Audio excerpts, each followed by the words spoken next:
There are 3 easy steps in creating your resume link. Let me show you how. Step 1. Register. Go to www.jobs180.com using any browser and click Register Now. Fill out all the information needed. In choosing your resume link, use your full name so that it looks professional and it's easy to recall by potential employers. For example, Antonio Juan de la Cruz.jobs180.com. Step 2. Create and design. When creating your resume, make sure to complete your personal information and upload your profile picture. One of the highlights of the resume link is the portfolio section. In the portfolio section, you can show off your skills by uploading samples of your work like documents, pictures, videos, and your social media links. Your resume link also features different themes and you can upload a cover photo. This is a combination of a cover letter and a social network cover photo. Here is an example. You can also download a copy of your resume link and print it.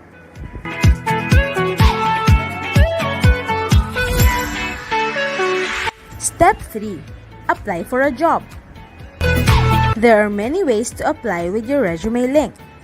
First is browsing the job recommendations in your Jobs 180 dashboard.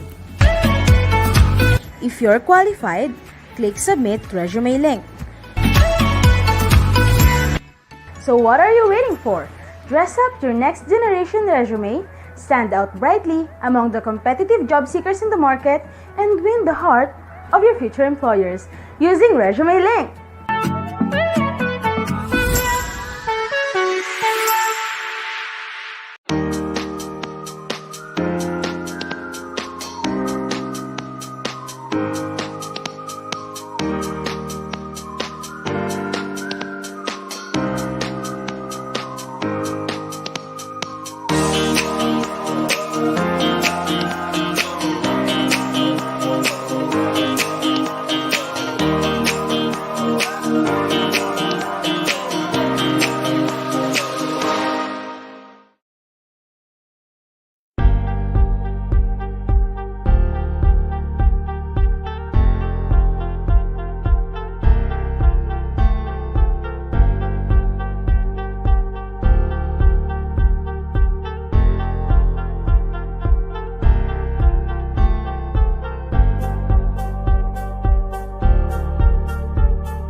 Hello, good morning everyone, and welcome to Jobs180.com's Marketing Meal Live with University of St. Anthony. And today we will be joined by speakers from Jobs180.com, ProbeCX, VXI, and Makati Medical Center. But before we start, may we invite everyone for the opening prayer, followed by the singing of the national anthem.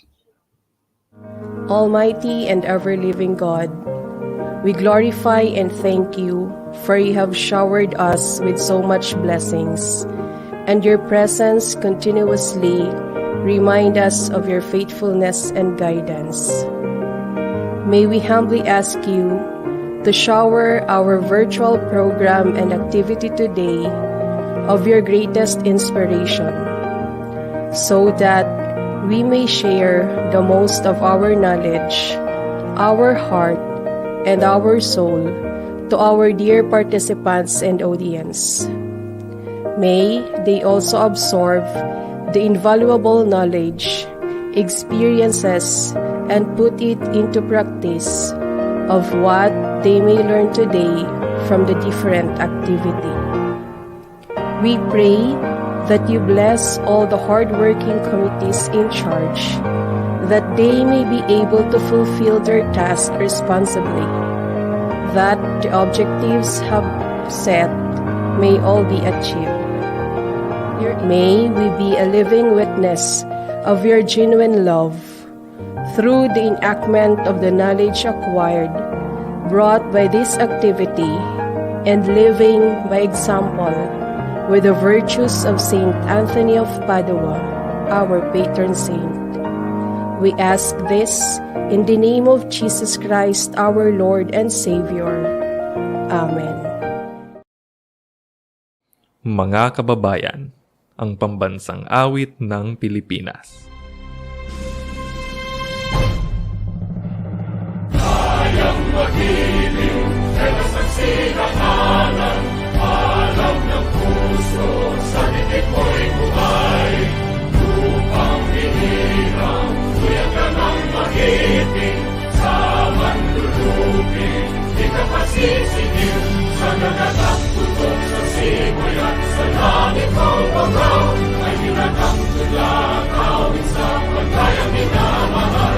Ang isang ng matawad mo'y tagumpay na naghihindig, ang bituin at araw niya kailan ang may maghihindig. Tuman ang araw ng walhagit pagsinta, buhay langit sa pilit mo. Ang higaya ng pagkay mga aking, ang mamatay ng dahil sa'yo.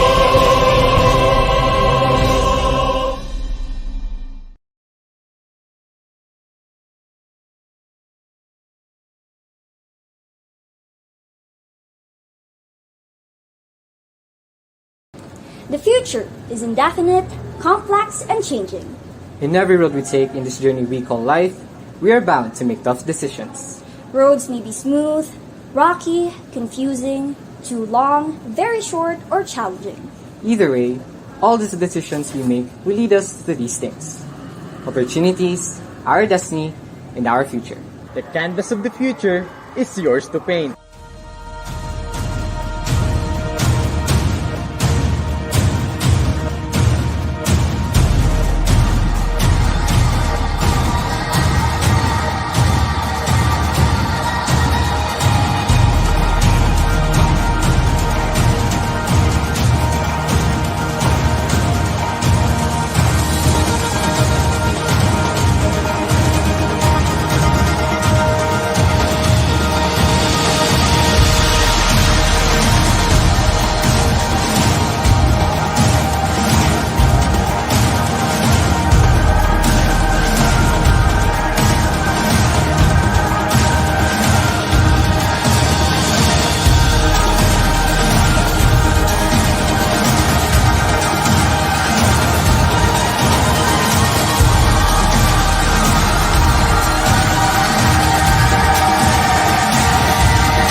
search for the right path and our end goal and destination, we will meet adversities, create mistakes, cross the wrong roads, have uncertainties, and face many challenges to succeed. To learn the process, to perform beyond, to find limits, To adapt. to find friends, to be empowered, to graduate, and make my parents proud. to inspire, To achieve my dreams. To be able to live. to rise above criticism, to glorify God in my life, To not just exist, but live. to be purposeful, To raise equality. To be the best version of myself. to make a difference and be the change.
USANT. I am a future architect. I am USANT. I am a future economist. I am USANT. I am a future 5-star hotel COO. I am USANT. I am a future flight attendant. I am USANT. I am a future captain. I am USANT. I am your future police general. I am USANT. I am your future chief of staff, the armed forces of the Philippines. I am USANT. I am the next health secretary. I am USANT. I am a future CNN correspondent. I am USANT. I am your future Pritzker awardee. I am USANT. I am the next JED National Director. I am USANT. I will be a doctor to the barrio. I am USANT. I am your future chief executive accountant. I am USANT. I am your future Chief Justice of the Supreme Court of the Philippines. I am USANT. I am a future psychologist. I am USANT. I am the next Nobel Peace Prize winner. I am USANT. I am a future pediatrician. I am USANT. I am the next DepEd Secretary. I am USANT. I am the future president of the Republic of the Philippines. I am USANT. As you embark on the incredible journey that will shape you into the professionals, thinkers, citizens, and change makers that you are destined to be, the entire USANT community is here to help, support, and encourage you. USANT's incredibly talented faculty will be your guide and allies in your exploration. USANT will offer a wonderful variety of courses and extracurricular activities from which you can design an education that will open new worlds and new possibilities. There is a bright future ahead of you at USANT because we are building on strength and excellence. Strength and excellence in our academic programs, our faculty members, students, alumni, and community. USANT is here to make sure that every student who desires to pursue higher education will have access to a high-quality educational experience today and tomorrow. We can't wait to be a part of the intellectual journey you are about to take on. We are excited about the new ideas and energy you will bring to the university, and this is where we start. Let us walk forward to a brighter future and to many great opportunities. I am USANT.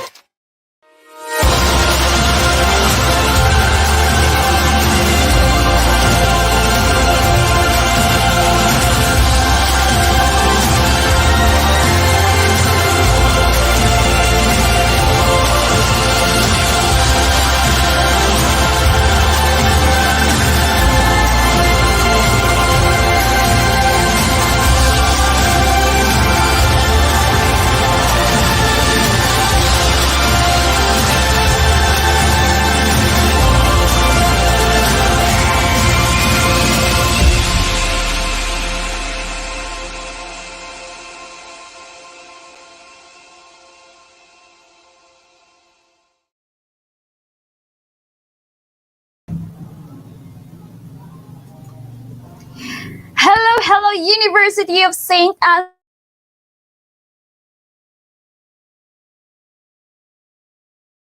Anthony and to I hope. And by the way, my name is Maria and I will be your host for today. We are live again via Jobs 180 Facebook and Jobs 180 YouTube. We hope that everyone is excited to learn new things today.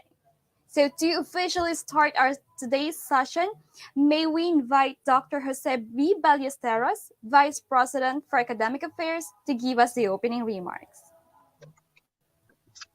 The President of the University of St. Anthony, Attorney Emmanuel S. D. Ortega, my fellow members of the Academic and Administrative Council who are here on board, Deans of Colleges, the Senior High School Principal, my dear students, college and senior high school, and to the people behind this career orientation webinar, the Office of the Guidance or the Guidance Office, Ma'am Karil, and also Ma'am Daisy, Sir Labordo and his technical staff, To you or to everybody, good morning and welcome in today's activity. Every year we hold this activity now for vital purposes. Number one is to engage our students and expose them to industry requirements and trends. Second, we would like to help them grow professionally and also learn to market themselves for a possibility of employment or gaining employment and also for entrepreneurship. And third, to make things easy for them also, for our students to penetrate in the world of work. Thus, this activity endeavors to direct you, my dear students, through the help of our partner, jobs180.com, to your future or to the world of work that you are wishing or envisioning to get into. And the administration is very supportive to your endeavors, to whatever things that you are aspiring for. So you can help your family, or you can also advance your career in the future. And we cannot actually do it alone, my dear students, because we need external partners. We also need you and even your parents, your teachers to guide you and help you come up with wise decisions so you will not be wasting time, money, and effort when you're applying for a job. And this activity will guide you and make you feel comfortable as you engage yourselves in the world of work now and in the future. Thank you very much and congratulations, of course, the people behind this and to our partner, jobs180.com. And thank you and mabuhay tayong lahat.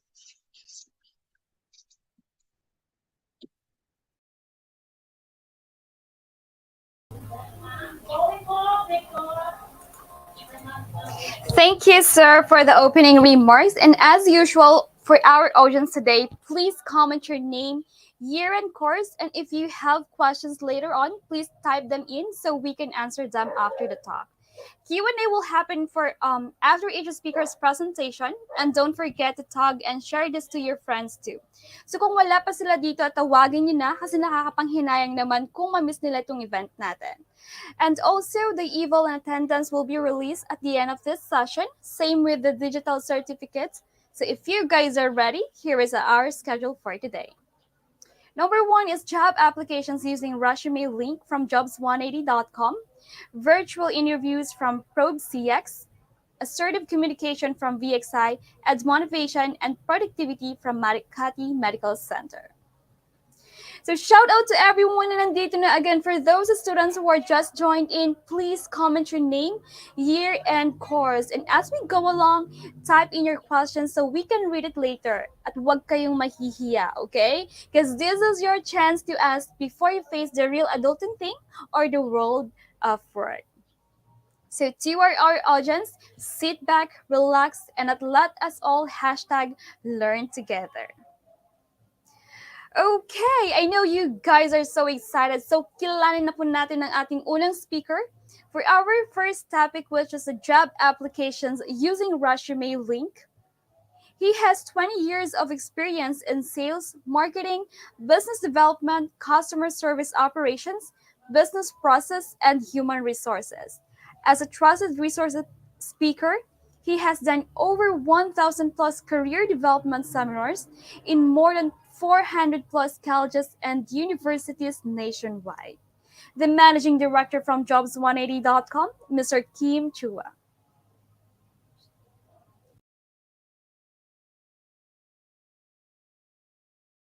Allow me to share to you how to make a job-winning resume.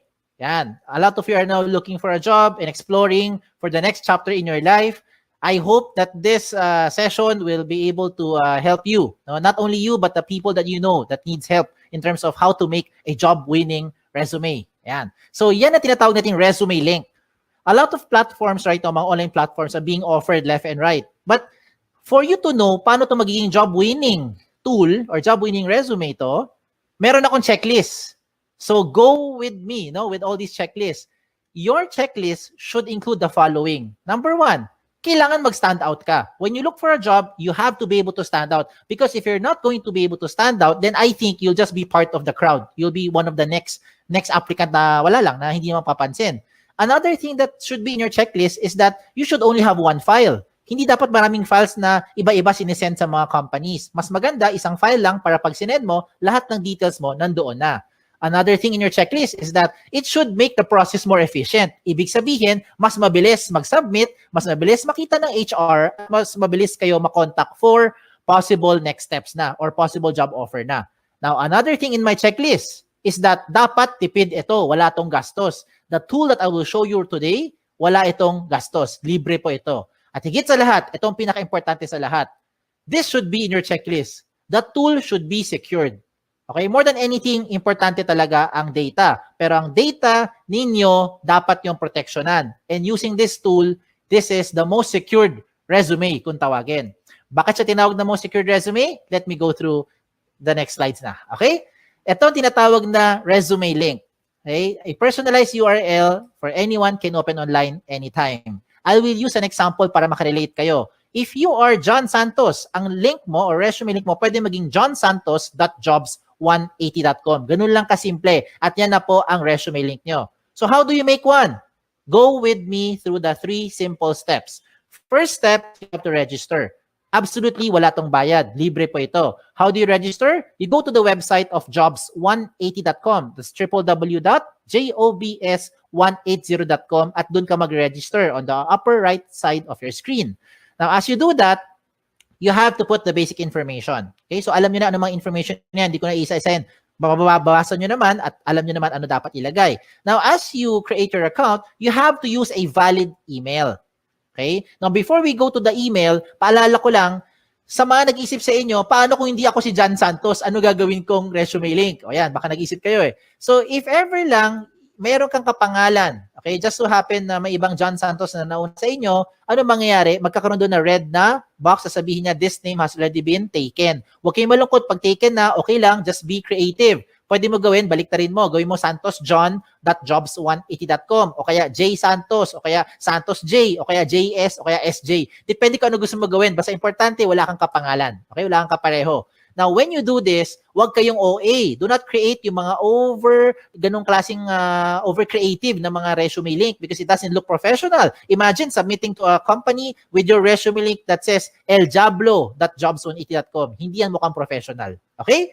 Now, when you register, please use a valid email. Ito yung emphasis ko lang sa pag-create nyo ng account na dapat gamitin yung email, yung nabubuksan yung email, kagaya ng Gmail, Yahoo, or any email na nabubuksan nyo. Do not create, sample lang yung mga email na kagaya ng ganito, patricia@facebook.com na email. Huwag kang gagamit ng joseph@facebook.com na email to register. In short, huwag mong gagamitin yung @facebook.com na email. Because if you use @facebook.com na email, you will no longer be able to receive notification being sent to you by the companies as well as jobs180.com. Importante po na nabubuksan nyo yung email nyo kasi kailangan mo i-verify yung account mo.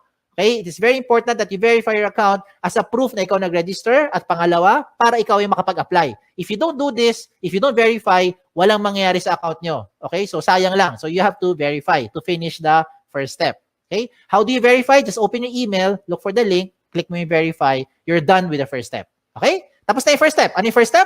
Register. Wala tong bayad. Let's go to the second step. Ang second step, ang pinaka-logical sa lahat. Kailangan kumpletong detalye nyo. So how do you do that? You go back again to your account by going to the website of jobs180.com. This time, hindi mo kailangan mag-register. Ang gagawin mo, mag-login. Pag login mo, lagay mo dito yung email nyo or resume link nyo. Kayo lang may alam yan. At lalo na yung password nyo na kayo lang talaga may alam yan. So when you do that, you now go inside your account.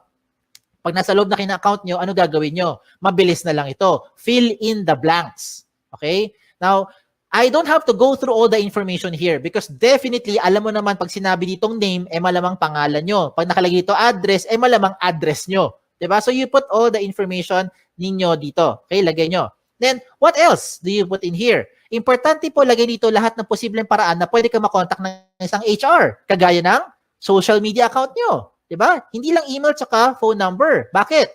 Most of the time, ano nangyayari? Okay, let me tell you. Marami sa inyo nilalagay nyo phone number nyo. Pero pag tinatawagan kayo ng HR, hindi nyo sinasagot, lalo na pag hindi mo kilala. Hala, sino kaya ito? Hindi mo sasagutin. Diba? Kasi takot kayo, baka nagsascam or whoever yung tumatawag. So ano mangyayari sa mga HR? Mag-i-email kami ngayon sa inyo. But you don't open email more often than you open your social media account. So I recommend lahat ng posibleng paraan na pwede ka makontak na isang HR, ilagay mo dito. Kagaya ng mga Facebook nyo or Twitter nyo para mabilis ay makapag-PM. Private message, makapag-invite for the next step. Okay? What else do you put here? You also put here your work options, yung mga work experience nyo. Pagdating po sa work options, you can see on the screen, you have 4 options na pwede nyo pagpilian. Parang switch lang yan. Yes, no switch, on, off switch. So you can choose here, example, looking for OJT, lagay mo yes, if you're looking for OJT right now. And later on, pag hindi na, turn it off. Edi lagay mo na no. Diba? So depende yan kung anong mas trip nyo or ano mas pasok dun sa hinahanap nyo right now. What the system will do is it will try to match you with companies who are also looking for the same profile with what you have. Yan yung kagandahan ng tool natin. Hindi mo kailangan mag door-to-door para mag-submit ng resume link ninyo. Okay? What else do you put here? You put here your school under education. Even later on, okay, pagka-graduate nyo, you can also put here your schools. Yung mga nag-take pa kayo ng further studies, pwede mo rin ilagay dito. Okay, so walang limit sa space yan. Pagdating ko sa seminars attended, ganun din. Kahit gano'ng karami, pwede nyo ilagay dito. Kahit magkopyahan pa kayo. Just make sure lang alam mo yung seminar na yon. Kaya baka matanong ka sa interview. Pagdating po sa certification, ganun din. Put all the certification programs that you've had, you put it here. Okay? When it comes to the achievement, do not limit your achievement only inside the school. Hindi lahat na nakikinig ngayon ay Dean's Lister. Hindi kayo lahat dito ay honor student. Diba? Ayan, nag-agree marami sa inyo. So, hindi lang po ang achievement nakabase sa academic excellence. Some of you are student leaders. So, if you're active sa school, you also put it here kung ano yung mga pinagkakabalahan nyo. And hindi lang sa loob ng school, even outside the school. If you're active in your barangay, halimbawa, isa kang tanod, ilagay mo dyan. Diba? Yan yung mga achievement ninyo. So, you put it here. Bakit? Because what you're doing now is you're trying to market yourself more effectively to that prospective company. Okay? Now, when it comes to the skills and languages, ito yung common observation namin mga HR. Pagdating sa skills, nilalagay mo lang na skills yung mga umiikot lang sa course nyo. Hindi porkat communication arts ang course mo, com arts lang ang skills na alam mo. Hindi porkat engineering ang course mo, ang alam mo lang na skill ay pang-engineering. Hindi porkat tourism or HRM ang course mo, ang alam mo lang na skill ay pang-tourism at pang-HRM. Maybe some of you are into multimedia, into photography, into videography, into something else, arts, crafts, whatever. Lahat ng yan, skills nyo yan. Remember, what you're doing here is you're marketing yourself more effectively. Kaya kung ako sa inyo, ilagay mo dito lahat ng skills na alam ninyo. Pagdating po sa languages, ganun din. Huwag mong ilimit yan sa 2 lengguwahe lang. Because I'm sure alam nyo na yung 2. Kung 2 lang talaga alam nyo, din 2 lang. Ano tong 2 to? English and Tagalog or Filipino. Okay? Now, if you know other local dialect, Bisaya, Kapampangan, Chabacano, Ilonggo, you can also put it here. If you know foreign languages, German, French, Chinese, Japanese, diba, Korean, pwede mo ilagay dyan. Okay? Walang limit sa space yan. When it comes to the references, sigurado ko yung mga references nyo, kilala nyo. Ang malaking tanong dito kayo ba'y kilala nila? Sana oo, di ba? Kasi madalas pag tumatawag kami sa mga references nyo, hindi kayo maalala. So please tell them, ginawa nyo silang reference para at least they know what to tell about you. Okay? Now at this point, to make your life easier, kung sakali lang nakagawa ka na ng resume nyo in your Word file or maybe in your doc file, depende kung anong file nyo, PDF file, whatever file you have. Kung nakagawa ka na ng resume nyo, simple na lang. Just copy all the information inside dito. No, ilagay mo sa loob ng resume link. Just transfer them here inside the resume link para maging secured yung data nyo. Okay? Kung bakit secured, I'll tell you as we go along. Okay? So yung mga sinabi ko, I think alam nyo na yan. Alam nyo na yan. Okay? Itong mga susunod kong papakita, ito yung mga amazing na portion. Let me start with the portfolio section. Ano yung portfolio section?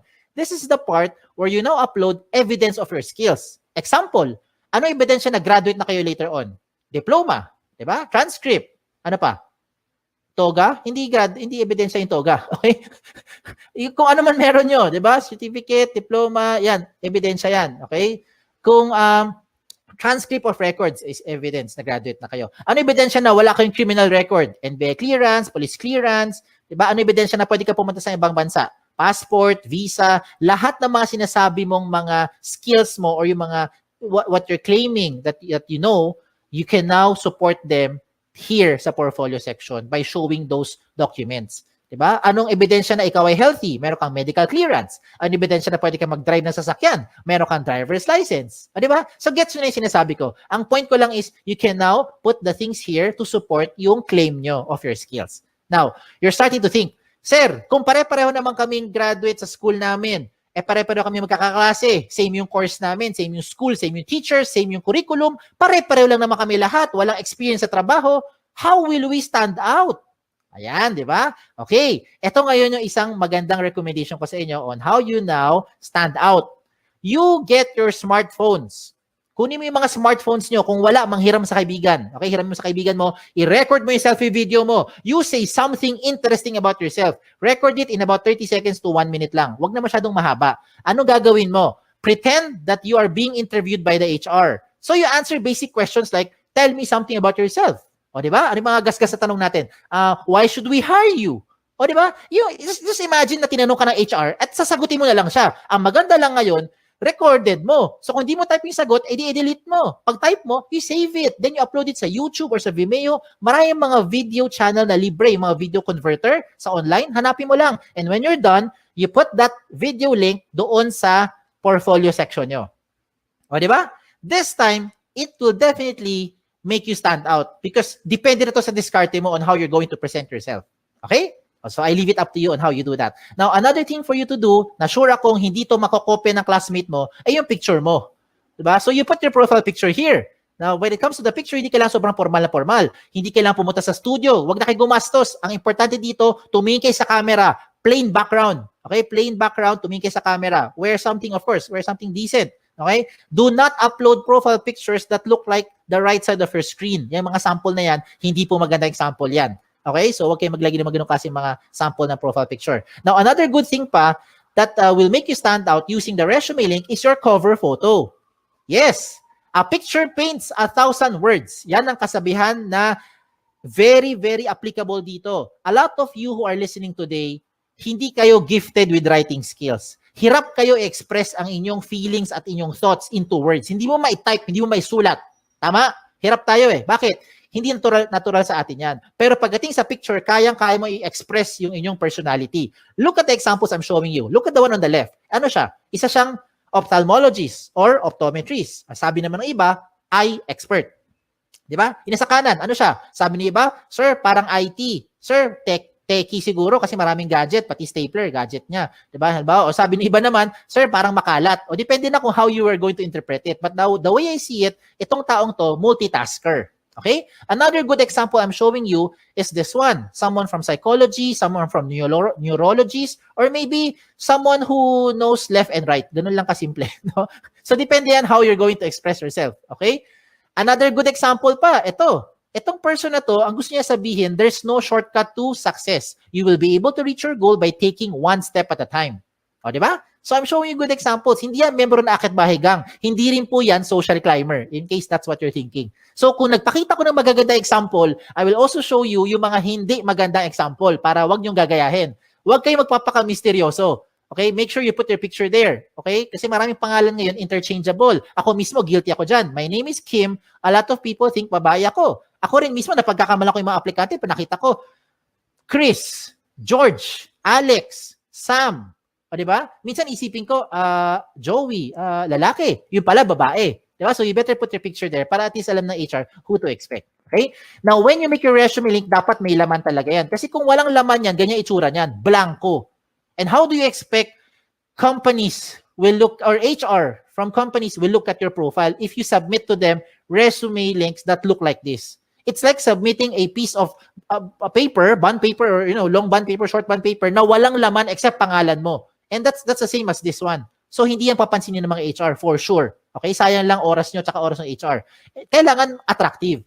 Okay? When I say attractive or catchy, do not overdo it naman. Now, this is just in my opinion. In my opinion, I think this one is not a good example. Kasi ang dating niya parang tamad, parang happy-go-lucky, parang chill-chill lang, no? Parang gano'n na dating. So, I leave it up to you on how you be, expressing yourself na dito. Okay? So sa mga personality nyo. Alam nyo na anong dapat nyo gawin at hindi nyo dapat gawin. So, showing a very good example is si iExpert. Tingnan mo, lahat ng detalye niya, kompleto. Everything from top to bottom, kompleto lahat ng details, including yung kanyang mga portfolio section na nagpapatunay na siya ay isang licensed ophthalmologist. Pinakita niya lahat ng mga posibleng hingiin pa sa kanya ng mga HR. So bakit ko sinabi sa inyo na napapabilis yung buhay dito? Hindi lang buhay nyo.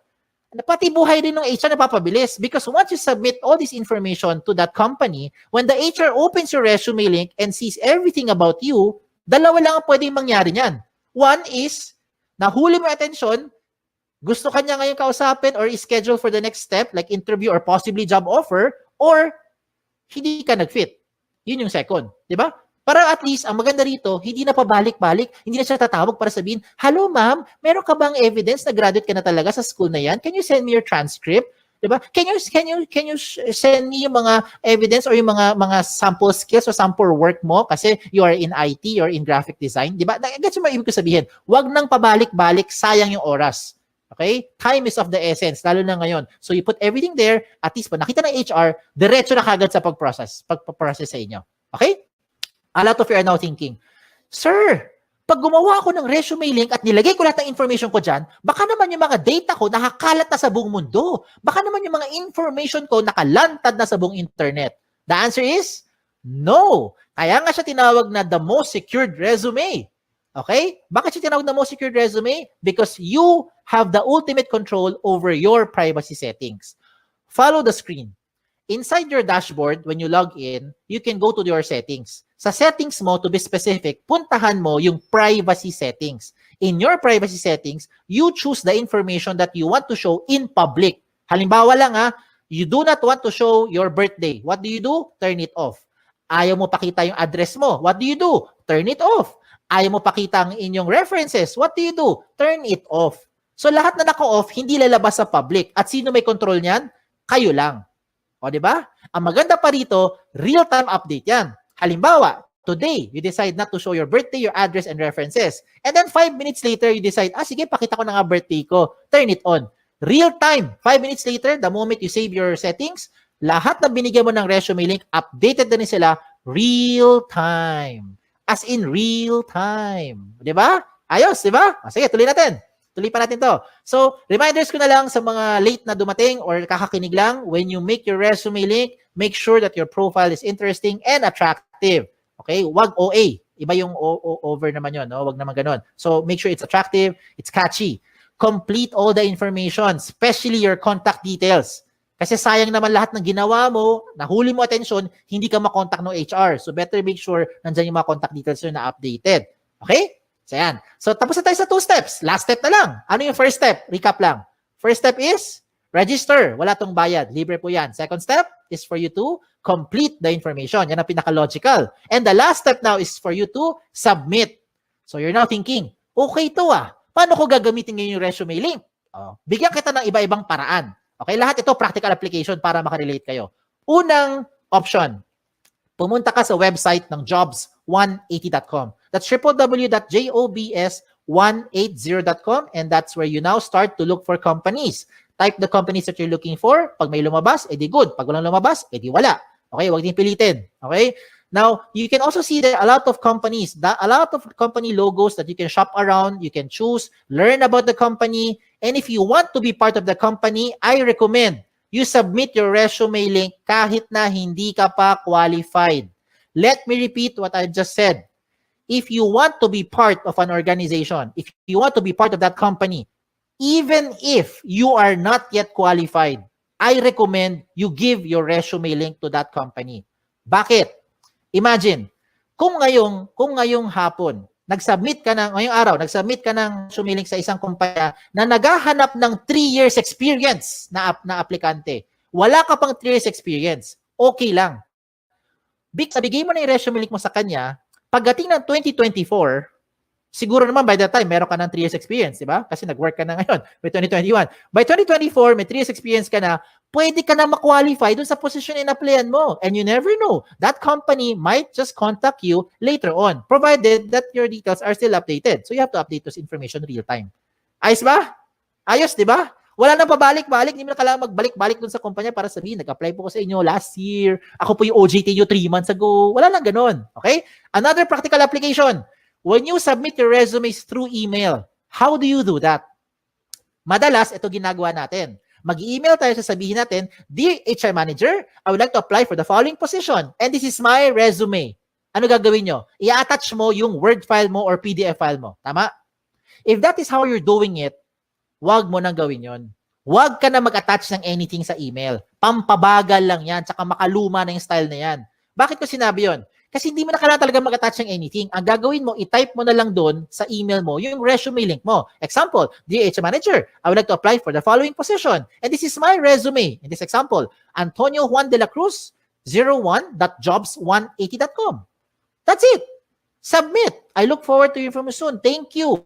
Send. Every time meron kang babaguhin sa details mo, hindi mo na kailangan padalhan yung HR. Kasi kung ginagamit mo mga attachment, ang kulit niyan eh. Ang kulit, saka nakapagod. Ano gagawin mo pag nagbago ka ng phone number? Dear HR Manager, this is now my updated resume.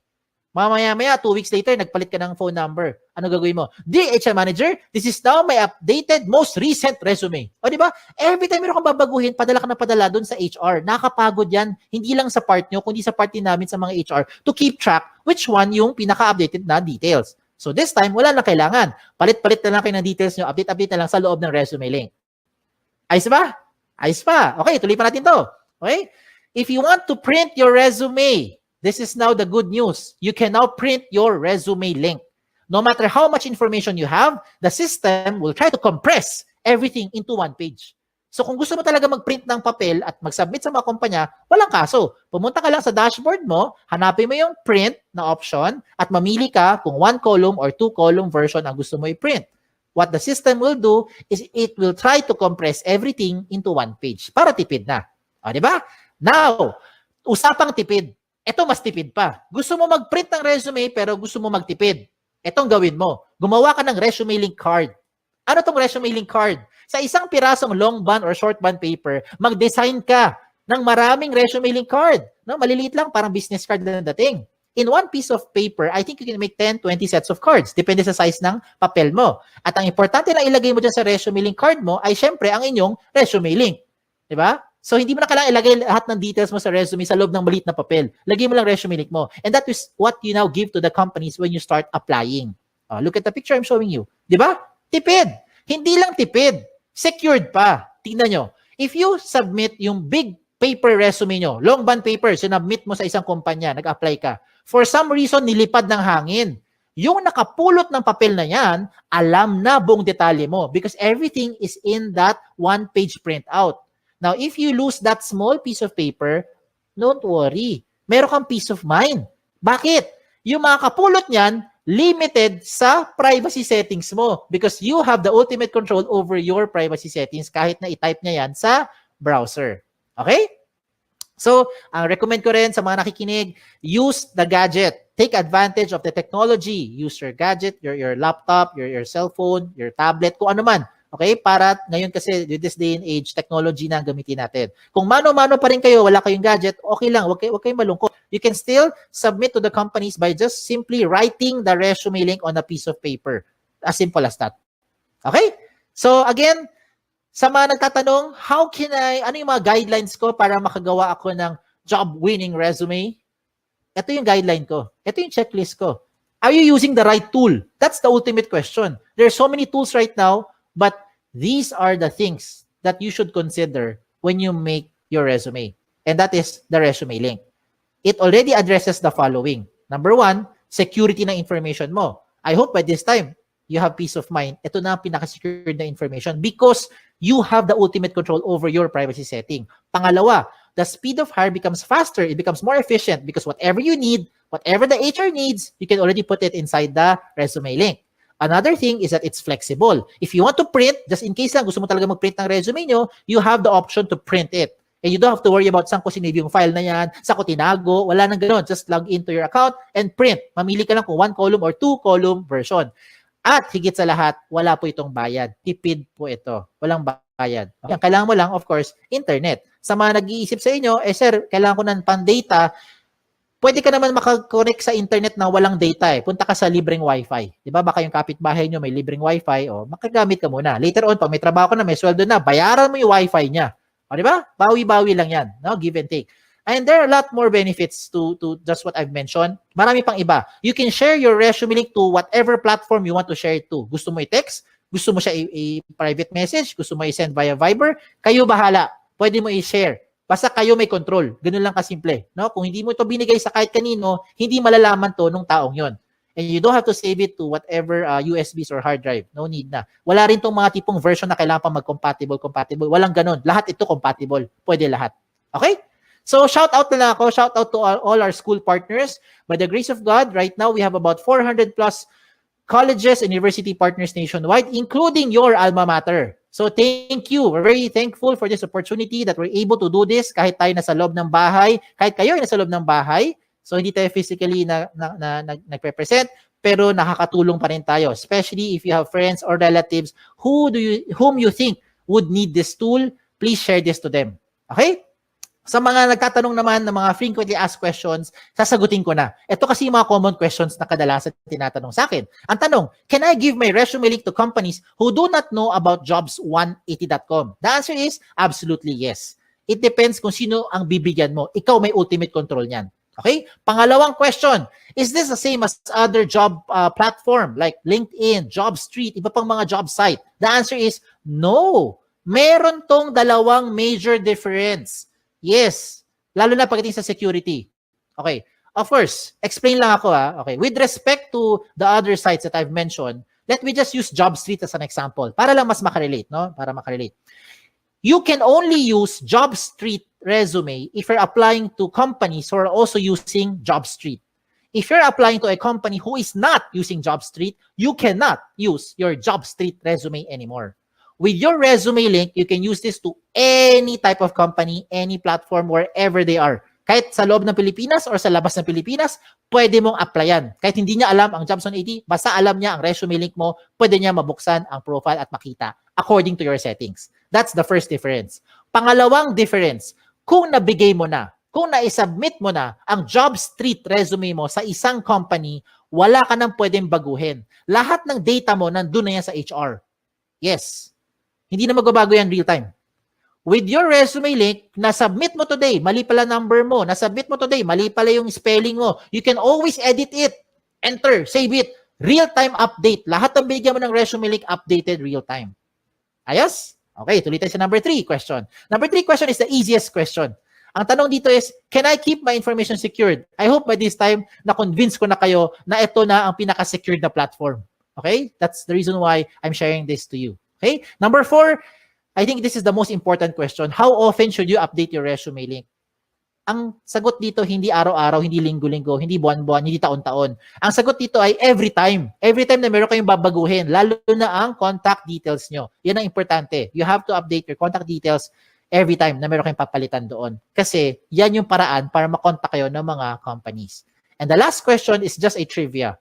Why is this called jobs180.com? This is called jobs180.com because we want to turn your life around. Yan, di ba? 180 degrees. Hindi siya 360. Kasi kung 360, bumalik ka lang kung saan ka galing. Di balik-balik ka lang, balik-balik ka lang, balik-balik ka lang. Di wala nangyari. Di ba? So you have to do it 180 degrees. It's a straight line towards your career goal. Okay? Just in case may tanong pa kayo, nahiya magtanong, pumunta lang kayo sa website namin, sa jobs180.com, or email us, email me, here sa info@jobs180.com. Like us on Facebook, follow us on Twitter, follow us on Instagram para makakuha kayo ng mga latest trends in recruitment. Okay? Again, my name is Kim Chua. Don't forget yung wa. Okay? Baka Kim Chu lang maalala nyo. Na nagsasabing, be safe at isang magandang araw po sa inyong lahat. Thank you.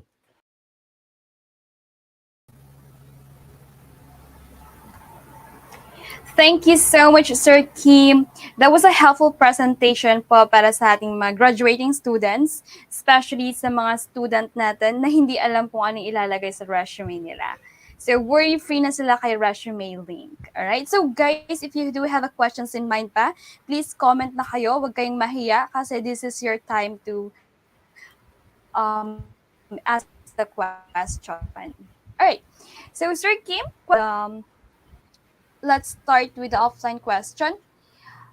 May disadvantage po ba sa paggamit ng resume link?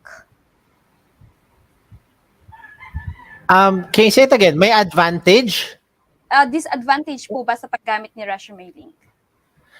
May disadvantage ba sa paggamit ng resume link? Okay. I don't, honestly, I'm not saying this because I am with jobs180.com, but I really don't see any disadvantage of using the resume link. Why? Number one, if you want a hard copy, halimbawa lang, doon tayo sa traditional, no, you want a hard copy, you can easily print your resume link. As you can see in my example earlier, kung nakalimutan nyo, panoorin nyo sa replay. Pwede kayo manood na replay later. Pwede nyo siya i-print sa hard copy, no, one-pager na resume. Pwede, yung resume link nyo. Pwedeng one column or two column version. Depende kung ano gusto nyo gawin. Ang gagawin ng system, itatry niya i-compress lahat into one page. So, ano implication nun? If you want to spend for hard copies of your resumes and bring it personally to the companies, then you can do so. So that is already covered. Another item I see na very wala akong nakitang disadvantage eh. Another thing that I see in the practical use of resume link is that when you have already applied to a company, let's say nag-apply ka na sa isang kumpanya, tapos for whatever reason gusto mo na i-retract yung application mo kasi nagbago isip mo. Hindi ka na magpapatuloy doon sa kumpanyang yon. Maybe because you already found a job or maybe just because you don't want to have anything na to do with that company. Ganun lang kasimple, no? For whatever reason na yan. Anong pwede mo gawin pagka hindi resume link ang gamit? Anong mangyayari? Babalik ka doon sa kumpanya, di ba? Para sabihin, ma'am, sa HR o kaya sir, sa HR, can I get back the resume that I applied, that I submitted? Di ba? And you don't normally do that. Hindi mo naman normally gagawin, sasadyain mo sa kumpanya para hingiin pa, submit mo ng resume sa kanila. Diba? Baka for all you know, naitago na nila yan or sa active file or maybe na-shred na nila yan. Oops, diba? Halimbawa lang. So, hindi mo na siya makukuha pa ulit. Now, using the resume link, another advantage niya, kaya I really don't see the disadvantage eh. Pag nag-submit ka na using resume link, pwede ka pumunta sa job seeker dashboard mo and then you just click on withdraw application. So, just one click of a button, you withdraw an application mo dun sa company, wala na yung info mo dun sa HR, na pull out mo na. O, di ba? So, nag-iisip pa ako ano pa ba yung mga practical aspect nito? Naglalakad ka sa isang lugar, pumunta ka sa ibang lugar, ibang bansa, no, halimbawa, may nakita kang job opportunity. Ano gusto mo gawin?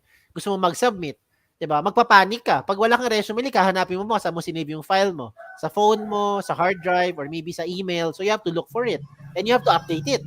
Whereas if you have a resume link, anytime, real time, good to go, 'di ba? Bigay lang ng bigay. Tapos control mo pa privacy settings mo. So with all honesty, Miss Maria, with all honesty to and no bias. Real talk, sabi nga, real talk. I really see more of advantages. Lahat advantages of having a resume link. Kaya kung ako sa inyo, gawa ka na. 'Di ba? 'Yun. Tapos for life na rin 'yan. Sa inyo na perpetual. So you just need to update na lang from time to time. Okay? Ayun. Yes, sir. Thank you so much po. And may tanong din po dito. May plus points daw po ba may plus point po ba sa mga partnership na company ninyo kapag resume link ang gamit? Plus points? You mean pogi points? Ano to? Parang gano'n pa padali yung pag-hire, sir. Hindi. I don't want to put any bias, no, for companies who are processing using resume link.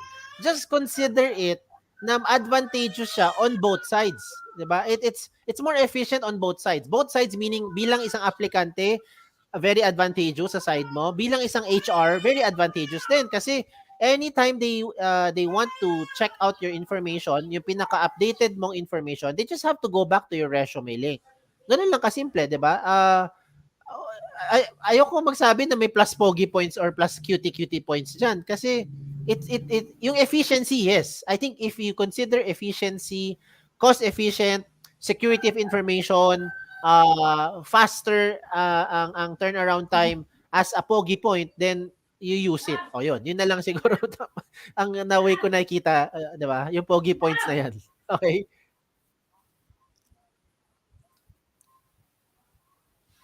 Thank you so much, sir. And yes po, Yung resume link po ba natin, sir, is applicable only to fresh graduates? Hindi. Yan ang common stereotype, no? Marami sa mga ibang nakakakinig ngayon, sinasabi nila, ay, yung resume link pang fresh grad lang yan. Alam niyo, sa totoo lang, hindi to pang fresh grad lang. Pang all walks of life yan. Across all generation, all gender. Walang pinipili, no? Kasi whether graduate ka na, you're still in school, in college, or maybe you are in senior high school, 'di ba? Or you're about to retire or retired na kayo, no, sa trabaho. Halimbawa, 60 plus years old na kayo, senior citizen na. Pwede pa rin kayo gumawa ng resume link. Pwede pa rin, 'di ba? Gawa lang kayo kasi opportunities will always be there, no? Ganun lang. So tuloy-tuloy lang. Wala 'to pinipiling edad.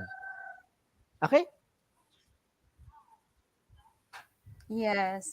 Yes, sir. Kahit na marami na kayong experience, pwede rin pa rin kayong gumawa ng resume link ninyo, no? And then last question, sir, any tips po on how to answer yung what is your greatest strength and weaknesses? Ganun. Sige. Teka, sandali Doon sa sinabi mo kung mas may experience, mas lalong gumawa ng resume link, alam mo, agree ako dyan eh. Kasi the more experience you have, the more that you would like to consolidate all the information into one page, di ba? Hanggat maaari. So, lahat yon consolidated in one link. Whatever portfolio documents you have, di ba? May mga certificate kayo, may mga awards na kayo later on. Lahat yun pwede mo ipasok sa loob ng resume link eh. Now, to address yung question mo, mas maganda yan sagutin ng next speaker natin. Kasi yung topic niya is about interview questions from I'm just basing it on the program, no? I will save that question and I recommend you ask the expert, no? Let Sir CJ answer that question later on. Yung tanong na yan. Thank you so much, Sir Kim. And thank you po for joining us today sa napaka-helpful po yung presentation. And guys, sa mga may question pa, nahihiyang magtanong, please send us or email us at info@jobs180.com. Yun lang po, sir. May Thank you so much, pahabol Sir lang ako. Kim. Pahabol. Sige pa. Don't forget to check out the link that you're seeing on the screen right now. Yan po yung school career portal ninyo sa USANT, no? Yan, nakita nyo sa screen. Schools, na may S schools.jobs180.com/USANT. Marami po kayong makitang companies dyan. Most of the companies that you will find there are your industry partners, mga partner ng school ninyo. So, check them out. Okay? Yun lang. Stay safe, everyone. Thank you so much, Sir Kim. Thank you, Sir Kim.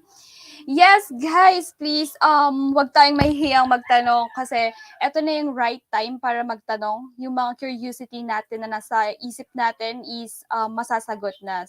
May mga expert tayo dito na pwedeng magsagot sa mga tanong na yan. Okay? So, let's proceed to our second speaker. For over 5 years, he worked in Japanese ESL company, and for almost 3 years, he was a lead trainer at Berlitz. He also worked at Philippine Airlines for 4 years as a customer service officer and Japanese interpreter. He had 4 years of expertise in talent acquisition. The talent acquisition supervisor from ProbeCX, Mr. Christopher Jhon Hizola. All right. Good morning, sir. Thank you so much. Good morning. Thank you, Maria, for introducing me. Yes. Thank you. Hi. You're welcome, sir. Right. Sir, pa-share na po ng screen natin. Let's check. Right. Okay. Yes. So, since your screen is up na po, I'll be right back after 20 minutes for the Q&A. Good luck, sir. All right. Thank you so much, Maria. All right. Good morning. Good morning. Good morning. Good morning. And I mean, good morning, no? All right. So, good morning, everyone. So, I'm CJ. Yes, so I want people to call me CJ rather than calling me Christopher because I think it's too formal. So everyone, so just please call me Christopher. So I was sorry, CJ pala. Confusing. All right, so if you can actually see my slide here, maybe all of you are wondering, bakit may cake? Why there's a cake on the screen? Because while I was preparing this particular deck, I was thinking of a very delicious dessert, and I was thinking of a cake.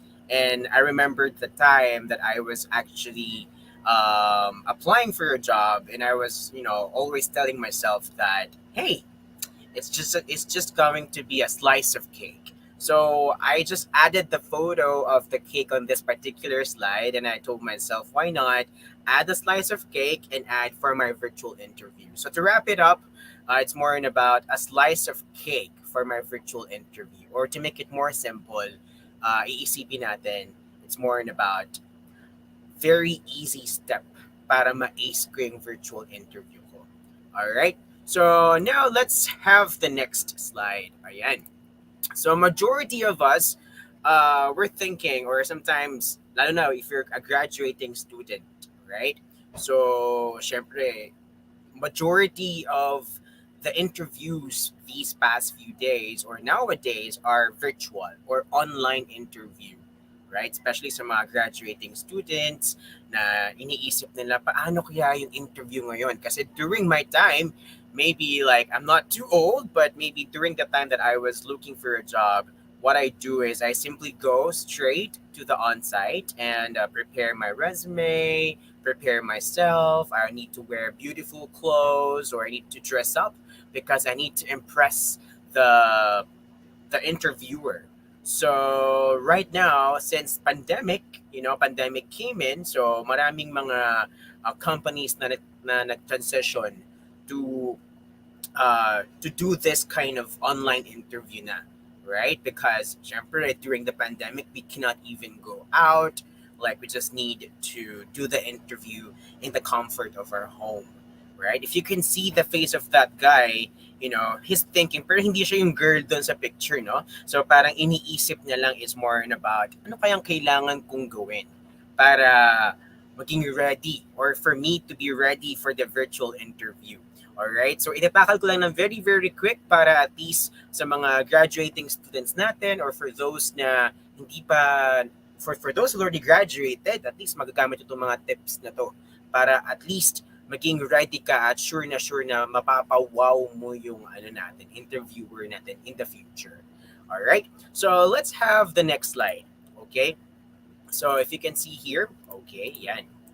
Alright. So, unang-una, first thing and first, pinakamahalaga, check your equipment. Alright? Hindi mo kailangan kumuha ng doktor para ma-check ang computer or ang iyong cellphone. Actually, nowadays, you can actually have your virtual interview or your online interview using your phone. Yes. Kasi majority of us here are already using smartphones and some of us are using tablet or kung medyo nakaluwag-luwag, may laptop, minsan dalawa pa laptop mo or you have a desktop computer. As long as it has a camera and as long as you can, join a particular link during the interview, okay na okay yun. Pero very, very important, tatandaan natin, before we go sa virtual interview, you guys need to check your equipment. Why, CJ? Ba't kailangan ko muna i-check yan? Because during the time of the interview, you don't want to have any interruptions, right? So, for example, prepared ka.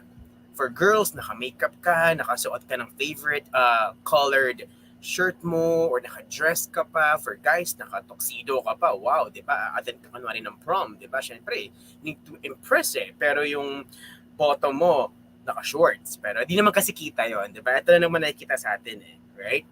So, going back, why mahalaga ang pag-check ng equipment? Kasi, may mga instances tayo na may mga questions na alam mo or you know to yourself na, I can do it. Kayang-kaya ko to eh.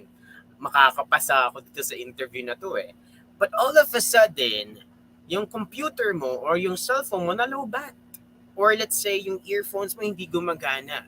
So, imbes na isipin mo na lang yung sagot dun sa particular question, iisip ka pa, may another stress pa, di ba? What's happening? What's happening dun sa sa gadget ko, right? So, imbes na ma-impress sa'yo si interviewer, mangyari niyan, ma-depress pa siya, di ba?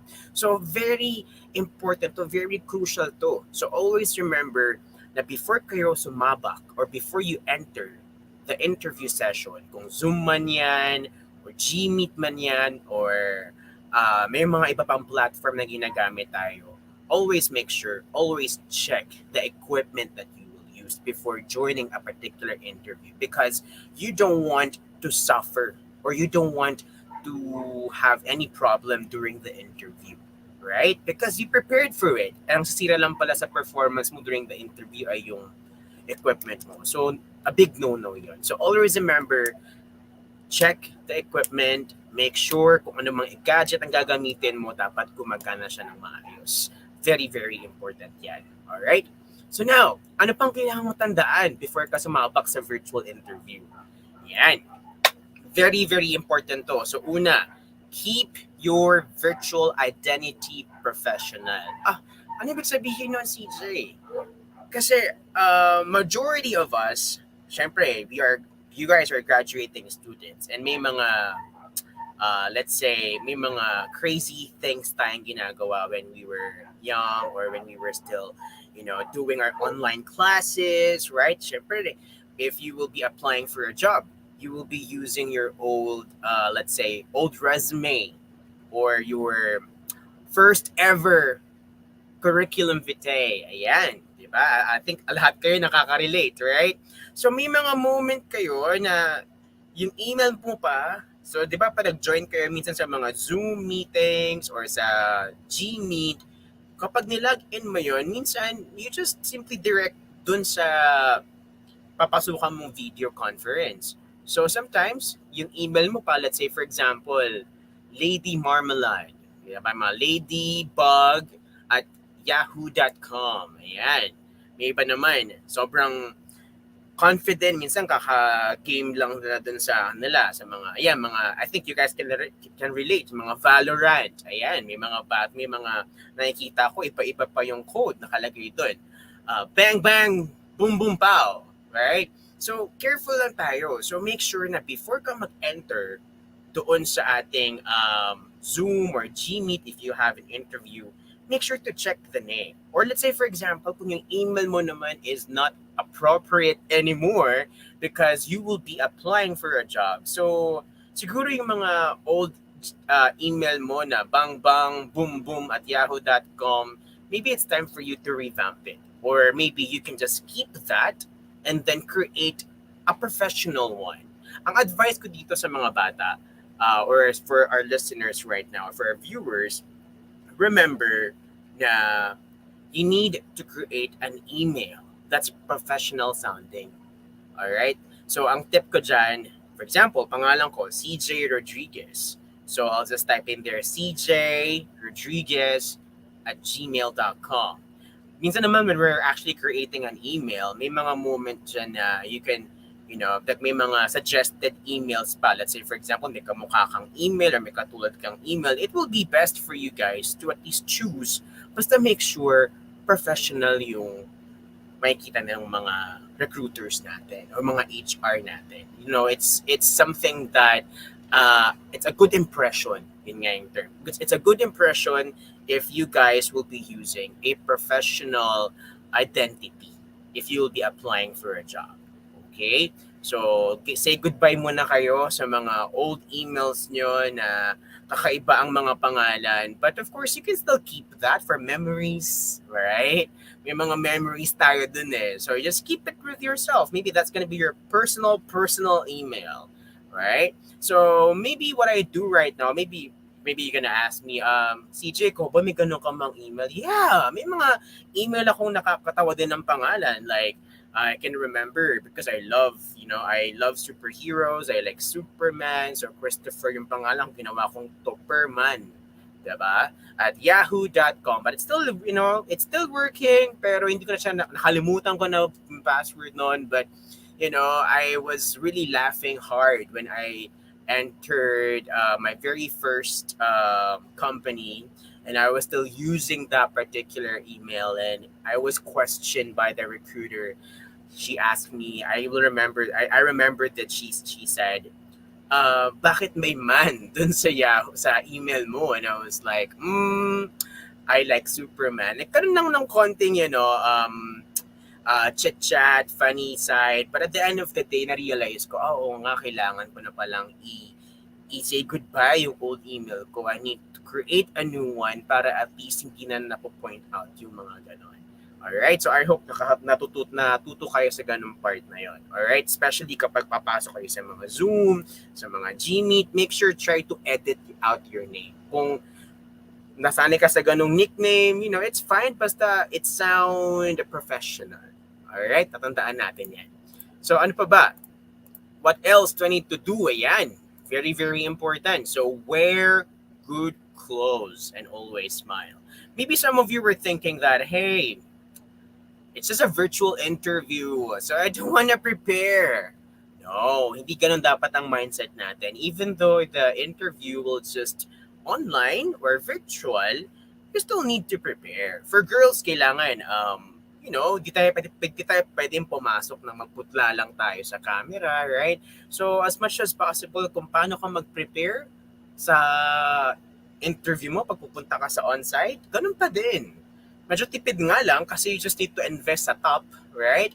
Pero kapag mag-i-interview, dapat at least you look presentable. Ganyan. Sa mga guys, much better kapag may kwelyo tayo susuotin. Diba? Yung mga ganito man lang. Simple lang. Di naman kailangang bumili ng mamahaling damit. As long as you look presentable and you always, fix your hair, very important yun. Kasi, diba, we have this saying nga, diba, your first impression sometimes it lasts. Right? So, I think nakaka-remember naman lahat dyan. Kahit naman sino sa school, on your first day sa school before, diba, pagpapasok ka, you want to be the best, parang best version of yourself. So, planchado yung damit mo, maayos, right? Para, tapos pa nakita ka ng friends mo, yung mga classmates mong bago, parang, uy, ang ayos, right? Malinis tingnan, right? So, syempre, kapag nagbihis ka na ng maganda, wear your smile. Yan, very important yan kasi the interviewer cannot see you face to face na. Kumbaga, yes, nakikita na naka-turn on yung camera mo, nakikita ka niya sa other side of the world, Pero, syempre, makikita pa din dapat yung genuine smile natin. Sometimes, nerve-wracking talaga ang mga interview. Right? Minsan, nanginginig-minig ka pa, parang nagiging, gano'n yung bibig mo, parang you don't know what's happening to your lips, right? Pero, always remember, kapag papasok ka sa isang interview na virtual, prepared ka, maayos yung confident ka sa suot mo, na kapag prepare ka ng maayos for yourself, physically, mentally, emotionally, pero dapat laging tatandaan, number 1 to sa aming mga recruiter, when we're looking for someone and we're doing the interview online, plus points talaga sa amin yung nakangiti. Nakasmile. Alright? Dapat nakatingin direkta sa camera. Right? So, dapat ipapakita natin yung smile natin. Kasi, I remember the time na kinakabahan ako, but I just simply told to myself na kaya to, nginitian ko lang sila. Yes, niniwala pa rin ako sa kasabihan na, the smile is something that can definitely change everything. I don't know if someone said that, but yun yung aking lagi sinasabi sa sarili ko na pag kinakabahan ka, ngingiti ka lang and pwede mong ma-change yung everything. Ganun kasi, I've encountered a lot of applicants and some of them are really nervous, but when they started smiling, I don't feel any nervousness or feeling of they're afraid of me, Di na maiiwasan. Even kahit nag-a-apply pa rin ako ng work, I'm still feeling nervous. Normal yun. During the interview, normal talagang kabahan. Kahit virtual, face-to-face man yan, normal na kabahan. Kasi we're just a human being. And at the end of the day, it's normal to feel nervous kasi you know to yourself na meron ka pang dapat i-work out. But it's more about just be true to yourself, be confident, and di naman dapat sobrang confident ka during the interview kasi baka gumawa ka ng mayabang nun, right? So, dapat normal lang, ngitian mo lang sila, and just simply say, hi, introduce yourself, like, confident ako, maayos ako today, prepare ako dito, pinansyo ka tong polo ko ngayon, virtual to, ngingitian kita, and I will definitely answer your questions in a very honest way. Ganon. Alright? So, I hope ma-remember nyo to, ha? Wear good clothes and always smile. Alright. So, next, ito na. Siyempre, nasa comfort tayo ng house natin, di ba? So, very, very important na always check your environment. I'm not saying dapat ganito yung setup ng bahay mo. Yung may halaman ka dyan, may Ako, to be honest, I just have a simple, green color sa side ko. I just, bought it because sometimes nag-work from home ako and I want to see something green. Ako kasi, I prefer something na at least may titigan man lang ako, if na-stress na yung mata ko sa computer, I just want to look onto something green. But mabalik tayo, ba't kailangan maayos yung ating environment? Because if you will have your interview, let's say, kung magpapa-interview ka at online to, at unfortunately nasa labas ka, don't accept it. Don't accept the interview kapag nasa transit ka or you're on transit or in transit. Alright? It will be best to have the interview kapag alam mong okay yung environment mo. Majority na na-interview namin minsan gamit cellphone nila. So, if you're gonna be using a phone, it will be best for you to at least find, white backdrop lang, white na wall. Kumuha ka lang ng stand, ipatong mo sa baso, itayo mo yung cellphone mo. Huwag kayo don't attend or don't do an interview na hawak mo yung cellphone mo na para kang nagti-TikTok, right? So, dapat, pag hawak mo yung cellphone mo kasi dapat steady lang. But consistent ka dapat di ka pagalaw-galaw. Pero, I suggest, kaya mabalik tayo sa check your equipment. Diba? Na-check mo yung equipment mo, hanap ka ng way, paano mo siya ipapatong. There are a lot of ways. Basta make sure lang na ang tip ko sa lahat na mag-a-apply or magpakaroon ng interview online, it will be best for you to at least have a simple backdrop. White or plain white backdrop. Kung wala ka namang makitang white, it's fine. Basta maayos lang yung backdrop mo. Basta iisang color, a different color. Basta you look so professional during the interview. Alright? Kasi syempre, di naman tayo lahat maganda ang nakikitang backdrop, right? Syempre, may mga lugar tayong maliit lang, may mga rooms tayo na isa may tulog pa while doing the interview, but it will be best naman to find a spot. Basta tingin mo na may tamang lighting, right? Ano pa ba? Medyo tahimik. Kung di naman kaya maging tahimik talaga, so medyo tahimik lang, it's fine, right? Kung may mga pets tayo, yung mga cats, dogs, katabi natin, siguro it will be best like to put them away lang saglit, And also, very important din yung tipong you will be looking for a place na alam mo na hindi ka mahihiya to speak out, right? Or to answer the question. Syempre, sometimes may mga kasama tayo sa bahay and it's really embarrassing for us to speak in English, especially if you'll be applying in a BPO. Syempre, common way of, common nila ng pag-ask ng questions are in English. So you are also, you are forced to answer in English as well. So there are times nahihiya tayo, right? Magsalita ng English. So if di ka comfortable doon, siguro find a place or just simply talk to your parents, to your friends, or to your sisters, brothers. Just simply ask them, I'll just have a quick interview. Is it okay for you if we'll just step out for a couple of minutes because I'm not that confident hearing you hearing my answer? Basta make sure lang you have a very comfortable place na walang distraction. Right? Kasi if that's the case kapag may mga dumadaan, syempre nakatingin ka sa camera, di madumaan, gaganong ka, right? What if may tanong sa'yo si interviewer, right? Syempre, nawala na naman yung sagot mo, right? So, kung confident ka naman, you're comfortable with people na nandyan katabi mo, basta make sure lang na quiet lang siya, pakiusapan natin, Kasi the reason why I'm giving this, slide or this giving you a tip na maayos ang environment because it affects your performance, right? Syempre, ang iisipin ni recruiter, ready ba to? Hindi naman ata to ready kasi di mo siya nakapag-prepare. Right? Hindi maganda yung working environment niya. Right? So, always make sure na i-represent nyo sa mga interviewer nyo that you really, really want to have this job. I want to be in this position and I want to make sure na I prepared for this. Right? Sa environment pa lang, it speaks already. Hindi katulad before ng on-site ka mag-a-apply, face-to-face ka mag-a-apply, right? Okay lang, kahit magulo environment, chaotic, it's fine. Pero kasi ngayon, nagiging point na din to eh. May point na din siya na parang, tingnan nga namin kung prepared ba to for the interview today. Kasi majority of the interviews virtual are scheduled naman. Right? So always remember that. Okay? So next, let's have ito, yan. Alright, so syempre nakapag-prepare ka na, di ba? Na-check mo na yung environment mo, na-check mo na yung equipment mo, ready ka na for tomorrow's virtual interview. So what you need to do, prepare. Ayan, prepare for the common interview questions. Ayan, kanina si Maria at si Kim na-raise na yung mga questions or may sample question.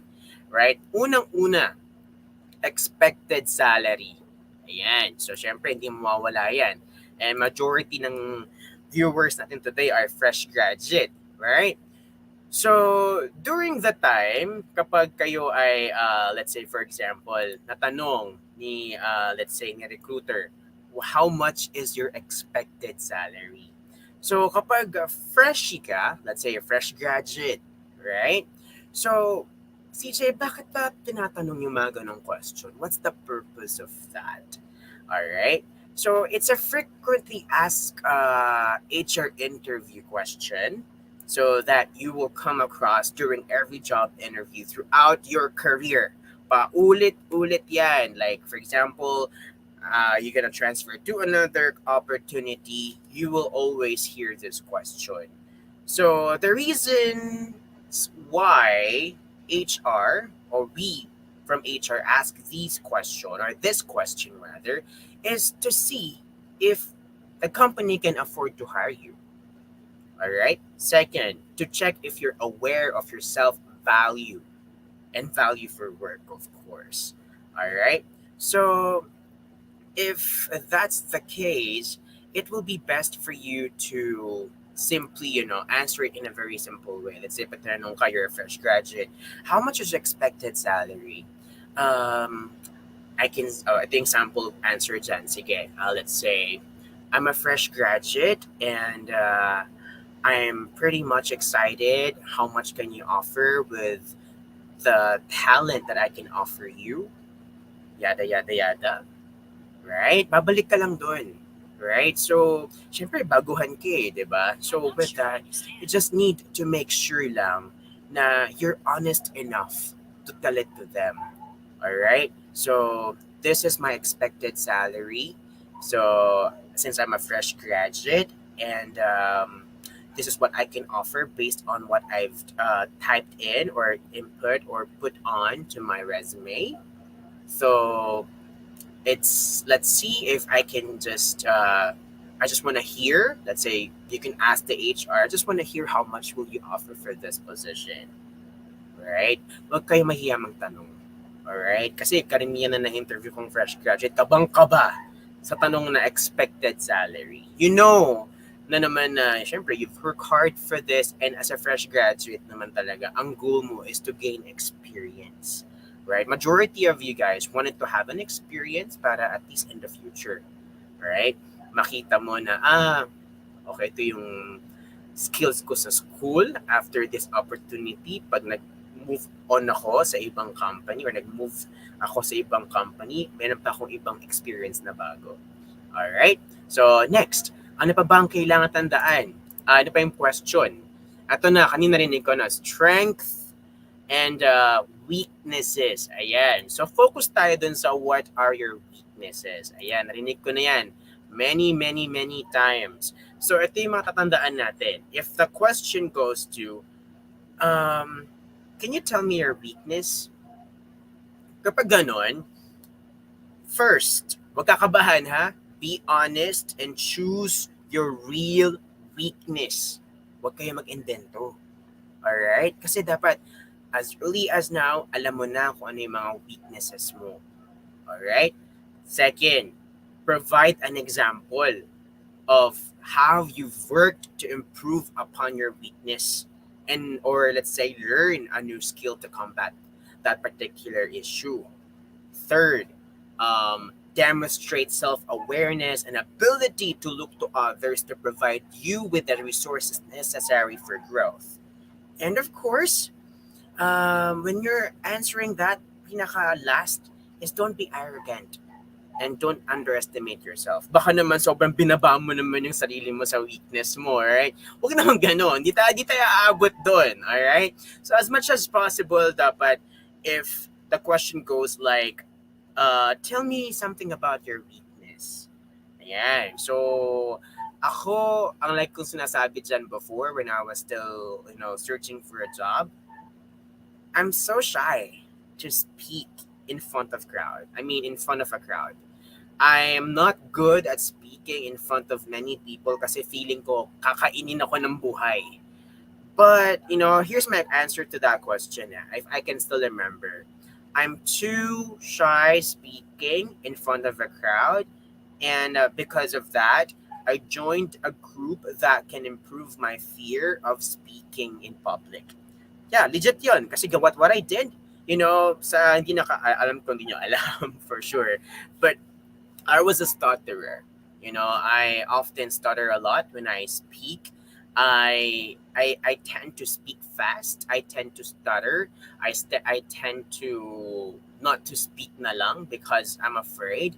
So what I just simply did, I read a lot of books, enrolled myself, not enrolled there. I joined a group talaga where, I can practice my communication skills, my speaking skills. So right now I don't stop talking, right? So dapat ganon. Lagi niyong iisipan. I know majority of our listeners, viewers right now are really young.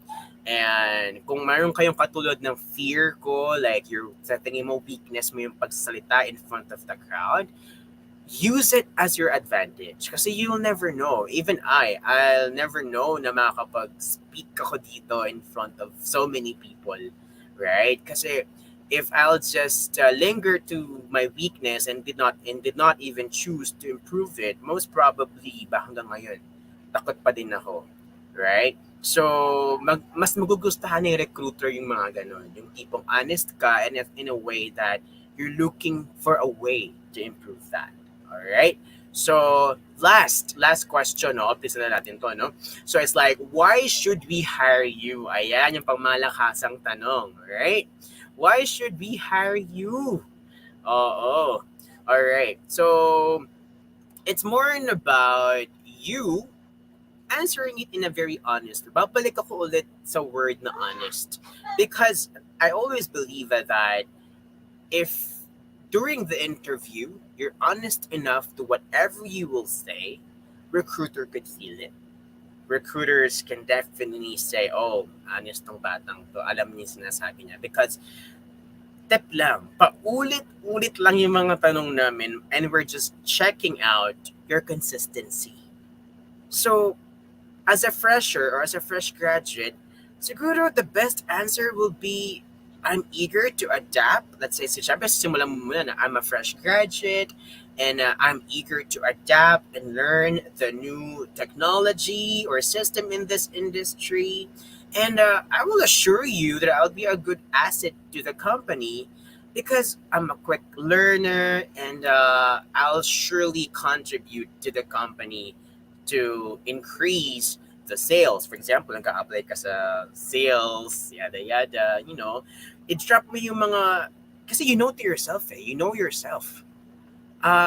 When we're answering questions talaga, if you know yourself that much, I hope I'm making sense here na it's just, may mga moment tayo kasi na if we're making up a story, it won't deliver naturally. Pero kapag honest ka and you know to yourself, I think gusto kong sabihin, kaya gusto kong matanggap sa trabaho na to because I know for myself as a student before, I always submit all my homeworks on time. And I think I can use it here.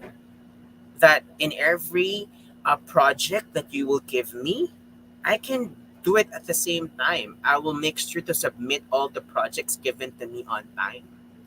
Right? Siyempre kapag fresh graduate ka kasi wala ka pang job experience, focus ka doon sa mga mga accomplishment mo sa school.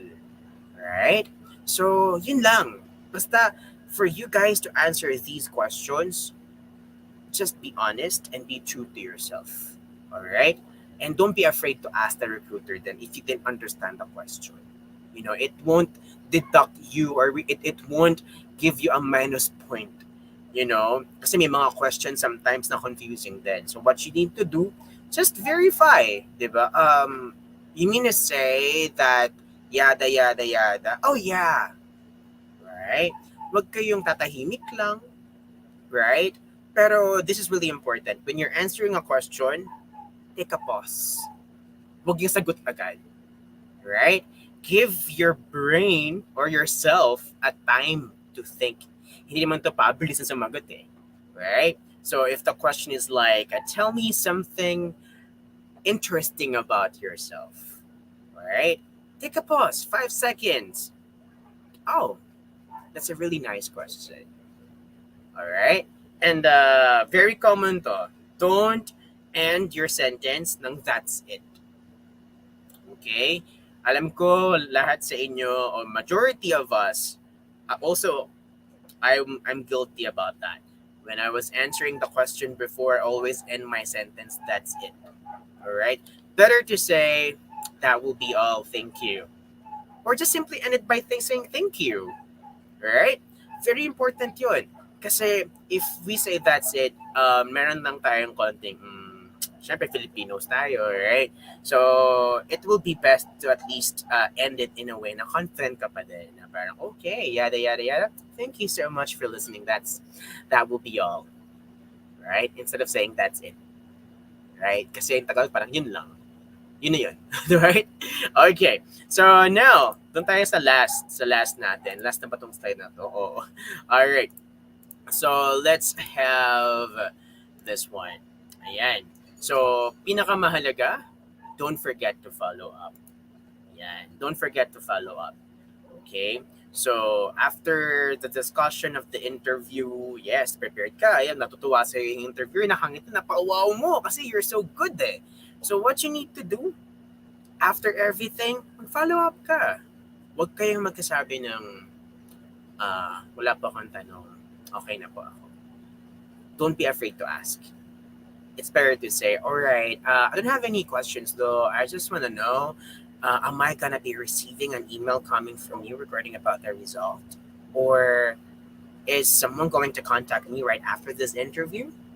Or will I be receiving message from you after this? All right? Confirm. Follow up. Diba? Where can I be receiving the result? Is it via email or via text message? Just make sure that you know what would be the next step of that interview. Hindi yung bye, then tapos na.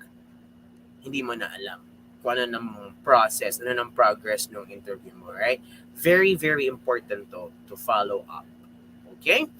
So, now, syempre, ito lang yung tip ko for everyone. So, if you guys will be applying in a BPO, yes, and naman pag BPO, English talaga, right? I always say this to all of my, candidates or dun sa mga hopefuls namin na when you're speaking in English, think English, speak English. Idagdag ko lang din to. It's because alam ko na majority of us were too shy, nahihiya tayo to speak in English. But at the end of the day, hindi naman dapat nahihiya. Alright? And alam ko, mga Pinoy tayo, mga Filipinos tayo, nagiging problema natin minsan if nag-i-English na yung kausap natin. When we reply, para nag-i-stutter tayo because we're thinking Tagalog. And then, you translate it and then say it in English. The tendency is when you're trying to translate everything on the spot, Tagalog, English, nagiging utal ka or you stutter, then hindi ka na confident, right? So, best practice natin to na think English, speak English, right?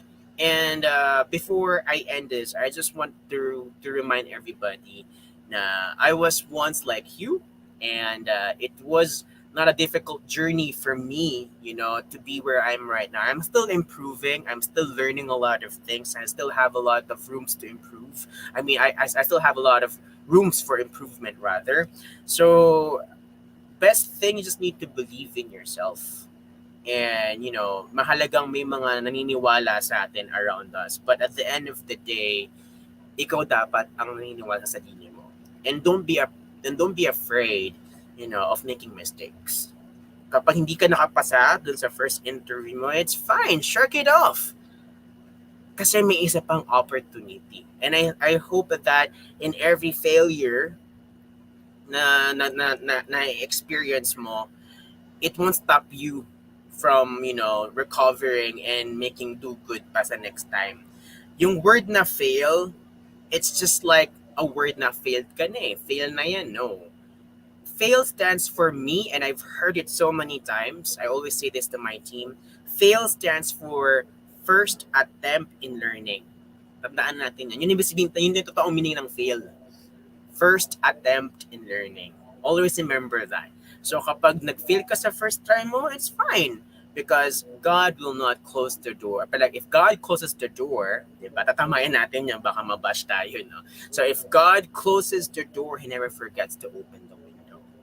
Right? Kung nawala tong isang opportunity na to, mayroon pang bubukas na isang opportunity for you. And remember mo na lang yung mga nagawa mong mistake dun from the past and apply it naman dun sa second opportunity bumukas para sa iyo. Alright? So anyway, so I'll be sending a link here. Alright? So I hope everyone will, I hope you can see here my, the link that I'll be sending out. The link that I'll be sending right now. So once again, I'm CJ from ProbeCX or Probe Group Philippines. So hope to see you around, and remember, please don't feel nervous during your interview. Basta remember niyo lang po lahat talaga yung mga tip na naibigay ko na I hope nakatulong. So maraming salamat and have a great day. Thank you.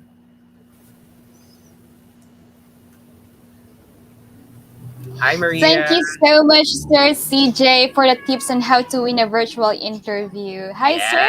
And yes, guys, for more career opportunities with Probe, don't forget to go to www.jobs180.com/probe. And thank you, Sir CJ, for joining us today. We hope to have you to our next set of webinars. Okay, but thank you so much, Yes. sir. Thank you. Thank you so much. I really do appreciate it. Have a great day. Bye-bye. Bye, Sir CJ. And yes, since we're done with our second speaker, we are now going to the third speaker. Via took up Bachelor of Arts in English Language and graduated from the University of Southeastern Philippines in 2019. She began her career as an administrative staff for nearly 2 years. Eventually, she got interested in the BPO industry. Via joined the VXI family, starting as a customer service representative to a recruitment specialist, and is currently a talent acquisition trainer. The talent acquisition and Lee AP trainer from VXI Global Solutions, Ms. Via Joyce V. Aringoy. All right. Thank you, Miss Maria, for the introduction. Hi. Good morning. Good morning to everyone. Good All right. morning. So I'll just be Mom, sharing my pa-share po niya screen yung first. screen niyo. Let's start po. Yes, but Thank you, all Mom. right. Here. Okay. So can you all see my screen? Okay. All right. That is correct. That is correct, Ms. Via. Okay. And yes, since your screen is up, I'll be right back after 20 minutes. Good luck, Ms. Via. Thank you, Miss. All right. So, good morning, everyone. Good morning to our audience. I am Via, and I'll be discussing about assertive communication. So, first, what is assertive communication? So, we'll be defining the word assertive or assertiveness first. So, it means expressing your point of view in a way that is clear and direct while still respecting others. And when we say assertive communication, it is defined as the ability to speak and interact in a manner that considers and respects the rights and opinions of others while also standing up for your rights, needs, and personal boundaries. So, assertiveness is based on mutual respect, and it's an effective and diplomatic communication style. Being assertive shows that you respect yourself because you're willing to stand up for your interests and express your thoughts and feelings. It also demonstrates that you're aware of others' rights and willing to work on resolving conflicts. Um, of course, it's not just what you say, or it's not just about your message, but it's also how you deliver. Okay, so assertive communication is direct and respectful. So take note of that. If you encounter the word assertive, that's direct and respectful. And being assertive gives you the best chance to successfully deliver your message without being misunderstood. Now, people often confuse assertiveness with aggression because it involves sticking up for yourself. But the two are actually quite different. Some people may shy away from being assertive out of fear of being aggressive. This is because being assertive can feel like being aggressive when it's new or unfamiliar to you and to other people. But assertiveness and aggressiveness are not the same. So, what are the difference? Okay, assertive is based on balance. Okay, it requires being forthright about your wants and your needs while considering the rights, needs, and wants of others. Okay, so it's like a vice versa. So when we say assertive, or when you are assertive and you are self-assured and draw power from this to get your point across firmly, fairly, and with empathy. Assertive communication shows respect for others' needs, and aggressive communication does not. So it is respectful, clear, and firm, and this includes listening to other person and showing interest or concern. Now, aggressiveness, it's a behavior based on winning. So you do what is in your own best interest without regard for the rights, needs, feelings, or desires of other people. So when you're aggressive, the power you use is being selfish. Okay, you may come across as pushy or even bullying. Okay, you take what you want, often without asking or being or even being sensitive enough to the other person. Okay, aggressive communication can include making demands of someone, um, even without listening to them. So sometimes it involves shouting, interrupting, or talking over others. And bullying is also a form of aggressiveness. Okay, so it's part of the aggressive behavior.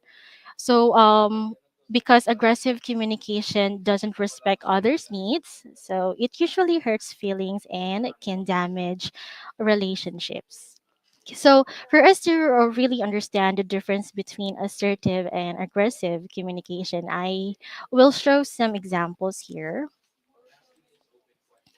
So, for the first one, let's say, for example, there's a situation, or let's just imagine that you are standing in line and someone else pushes in front of you.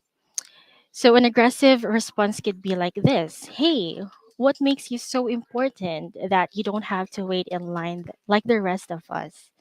Okay. So, this might make you feel better in a short term, but you will probably also spend the rest of the hour feeling annoyed about the interaction.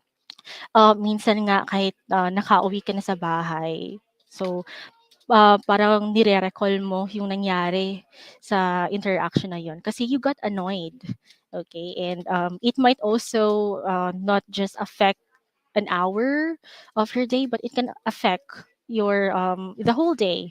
Okay, so perhaps the other person will shout back at you, and the situation will get even worse. So really leaving you in a bad mood. So in assertive communication or assertive response, it can be like this. So you can say, "Excuse me, there is actually a line here. It would be better if you could wait your turn like the rest of us." So the difference, especially with the tone, is that we are responding in a respectful manner, right? So chances are you will get a more positive response to this. Perhaps the other person will apologize and move to the back of the line, or they may explain their reason for wanting to push in, and you may feel happy to do them this favor. Because hindi natin maiiwasan na may mga certain circumstances, maybe there's an emergency, kaya gusto niyang mauna sa pila. So in that case, when you are trying to use the assertive communication, so you'll be able to know exactly the point of view of the other person, and then that comes with respect as well. So again, you have to be really respectful to your approach or to your response to the action. So but there are times that they may still respond badly.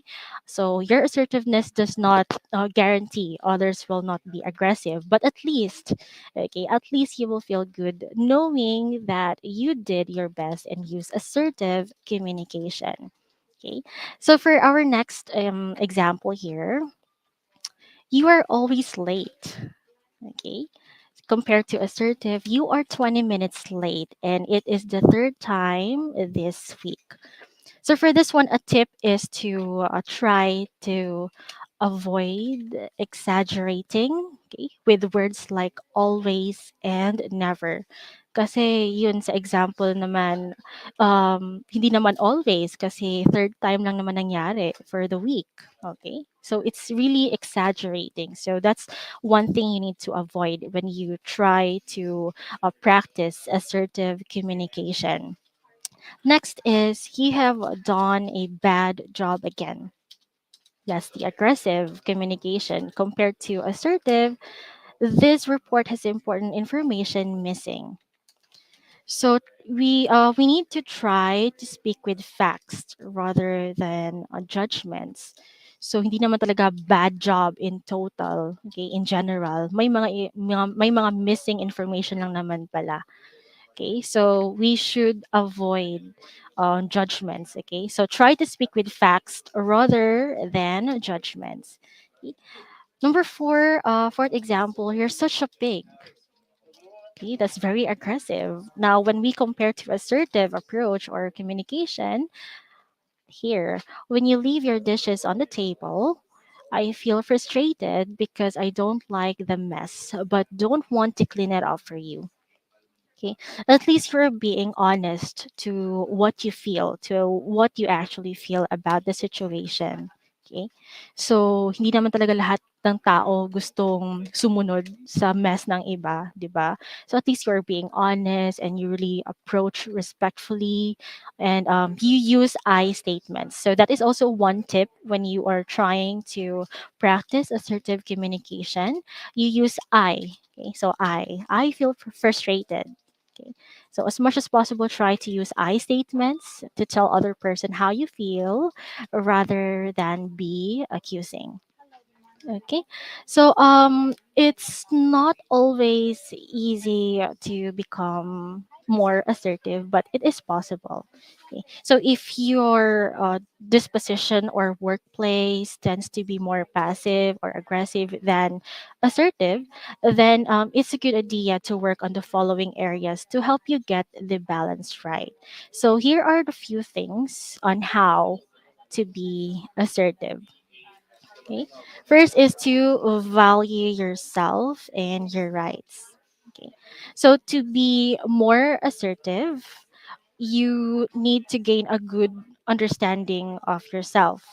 as well as a strong belief in your inherent value and your value to your organization and team.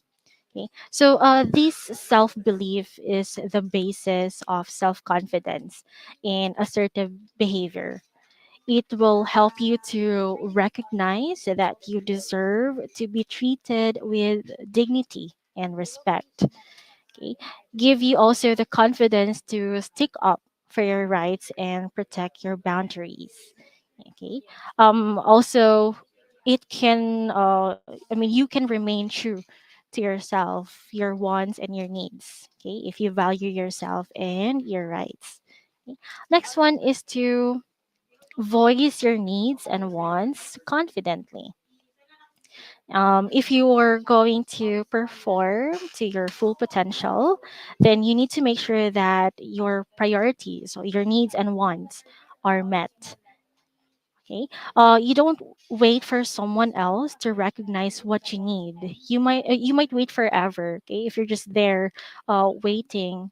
Okay, it might take forever. So you have to also take the initiative and start to identify the things that you want now. Then set goals so that you can achieve them. Okay. Once you've done this, you can tell your boss or your colleague exactly what it is that you need from them to help you achieve these goals in a clear and confident way. And don't forget to stick to your guns, okay? Even if what you want isn't possible right now, then you ask politely whether you can revisit your request in maybe 6 months' time, okay?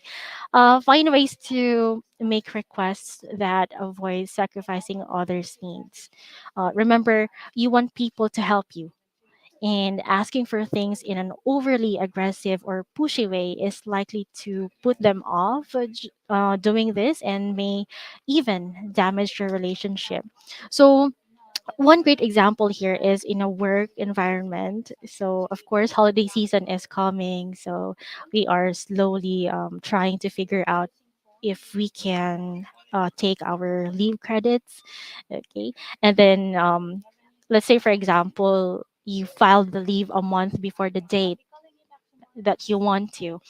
And then nasa third week na ng month, hindi pa na-approve ni manager or ni supervisor. And you want to follow up. Okay? You just can say na, ma'am, sir, bakit hindi pa po na-approve yung leave ko? Diba? That's so demanding, or that sounds really aggressive, and that's showing no respect at all to your superiors, your supervisor or manager. Okay. So again, one tip there is to use the I statements. So you can approach like, sir, ma'am, I would like to follow up on my leave that was filed 3 weeks ago, and the date that I want to take the leave is next week already. So I want to follow up if it's approved now, diba? So there's a lot. There's a huge difference when you are really trying to approach someone with respect. Okay, and you might. If you do give respect, then you will also earn respect from the others, diba? Okay. So again, you voice your needs and wants confidently and politely with respect, right? So third one here is to acknowledge that you can control other people's behavior. Okay? May mga times talaga na hindi natin makontrol yung ibang tao, of course. Okay? So don't make the mistake of accepting responsibility for how people react to your assertiveness. Okay? If they, for example, act upset or resentful toward you, so one thing you need to do is to try to avoid reacting to them in the same way. Okay. Remember that you can only control yourself and your own behavior. So do your best to stay calm and measured if things get intense. Okay. As long as you are being respectful. Okay, again, it's being respectful and not violating someone else's needs, then you have the right to say or do what you want. Okay. So for example, yung mga magjowa. So, one great example here, nakita mo yung boyfriend mo na may kausap na babae. Tapos ikaw naman si girlfriend, you accuse already. Okay, you accuse of cheating. Then, hindi mo pala alam na pinag-uusapan nila yung it's work related. Then you accused your boyfriend of cheating. Then you can control now the respond of your boyfriend if he will get upset or angry towards you, because you initially created the conflict, okay, by accusing, okay, without even listening to the other side, okay, to your boyfriend's explanation. So you have to really make sure that you approach correctly, okay, again, it's with respect and politely, okay, and also try to avoid accusing, okay, that's on how you become assertive, okay. You also need to put in your mind first that again, you can control other people's behavior. Okay, so that's the point here for number three of how to be assertive. Okay, so you need to acknowledge that you can control other people's behavior. Okay, so we have tips on how you can avoid that. Okay, again, you have to approach nicely, calmly, politely, and never accuse in the first place. Okay, so fourth one is express yourself in a positive way. So it's important to say what's on your mind, even when you have a difficult or negative issue to deal with, but you must do it constructively and sensitively. Okay? So don't be afraid to stand up for yourself or to confront people who challenge you or your rights.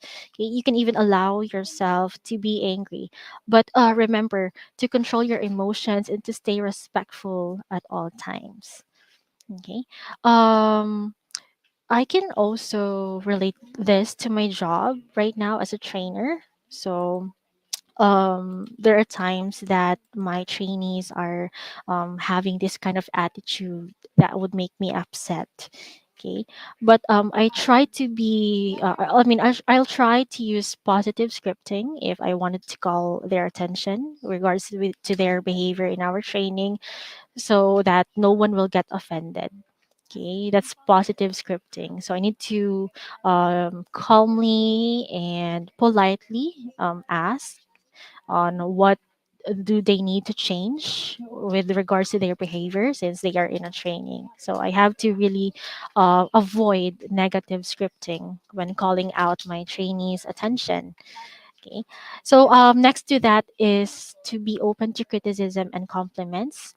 Okay, so you need to accept both positive and negative feedback graciously, humbly, and positively.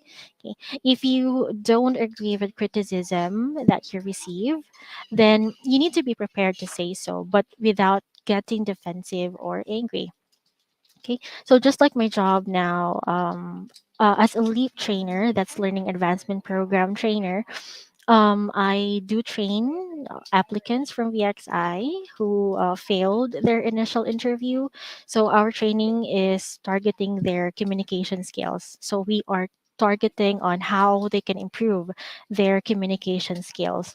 And on day one pa lang, I need to set their expectations that since this is a training specifically to improve your communication skills, so you'll be receiving feedbacks and comments. Okay.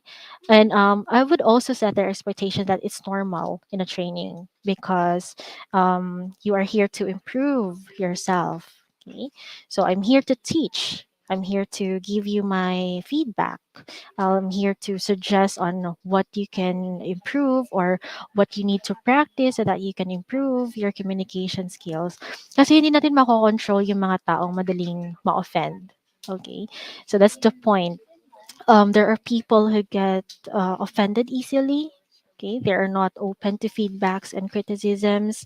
So me as a trainer, I would really set their expectation that it's okay if you commit mistakes. It's okay if you mispronounce some words because you're here in a training. You're here to practice. Okay, you're here to improve.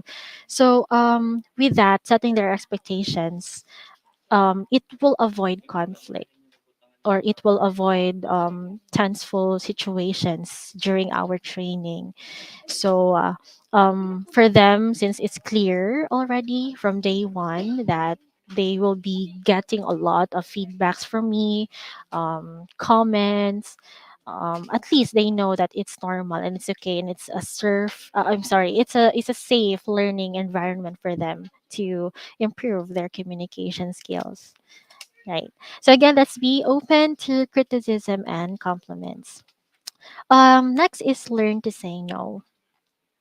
Okay, yung mga hardworking people dyan, yung hindi marunong mag-no sa lahat ng tasks.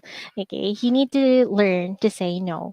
Okay, saying no is hard to do, especially when you're not used to doing it. Okay, but it's vital if you want to become more assertive.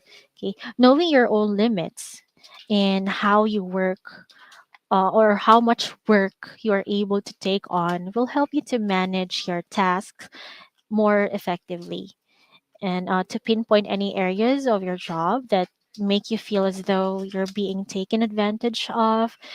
Remember that you can't possibly do everything or please everyone. So it's important that you protect your time and your workload by saying no when necessary. Okay. When you do have to say no, try to find a win-win solution that works for everyone. Okay, so of course you know your capabilities. Okay, and if you cannot do that specific task alone, then learn to say no. All right. So next, review your progress.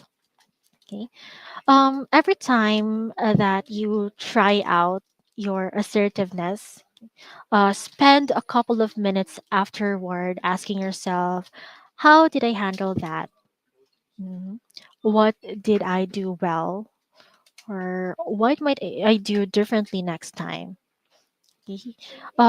These questions, okay, these will keep you on track and help you to identify areas for development. Okay. If you experience a setback, okay, don't let it deter you. Instead, try to learn from it. It is important to recognize your successes and keep your failures in perspective. Okay, so those are the few things on how to be assertive. Okay, first, again, value yourself and your rights, voice your needs and wants confidently, acknowledge that you can control other people's behavior, express yourself in a positive way, be open to criticisms and compliments, learn to say no, and lastly, review your progress. So, my key takeaways here, or my key points here, is being assertive means finding the right balance between passivity and aggression. Okay? It means having a strong sense of yourself and your value, and acknowledging that you deserve to get what you want. Okay. It also means standing up for yourself even in the most difficult situations. Okay? Being assertive doesn't mean dominating or dismissing others in order to get what you want, but expressing them in a positive way and learning to say no when you need to. Okay? You can also use assertive communication techniques to help you to communicate your thoughts and feelings firmly and directly. Okay.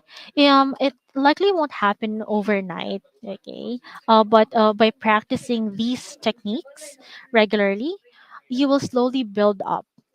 Okay, you will slowly build up the confidence and self belief that you need to become assertive. Okay. You're also likely to find that you become more productive, efficient, and respected too. Okay, so assertive communication, basically we can apply this and practice on our daily basis. Okay, in any situation, whether we are talking to our friend, talking to our workmates, talking to classmates. So again, the key word here is respect. Okay, so you need, if again, if you hear the word assertive, that means a respectful approach to someone. Okay. So I will end my discussion here. So those who are willing to try and be part of the VXI family, please do check www.jobs180.com/VXI and apply with us. Okay. Thank you so much for the time here and for the opportunity to share my topic for today.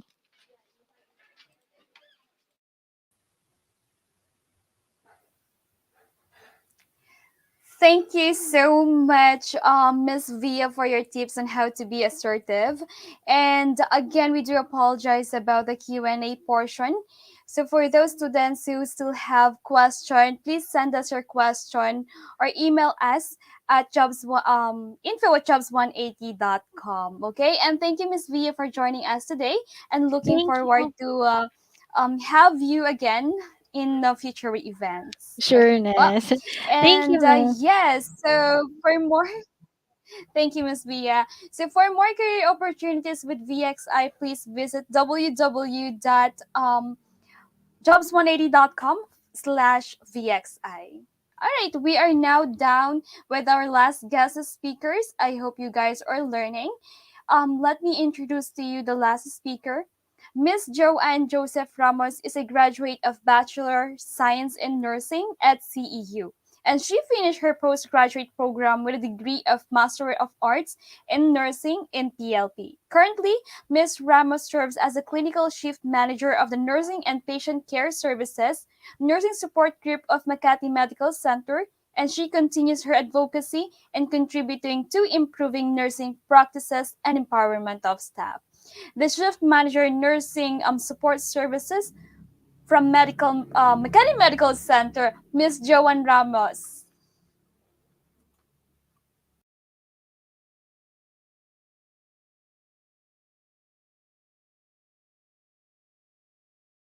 Afternoon. Okay, my name is Jhon Ramos. So I'm going to give you some lectures about the motivation and how to increase your students' productivity.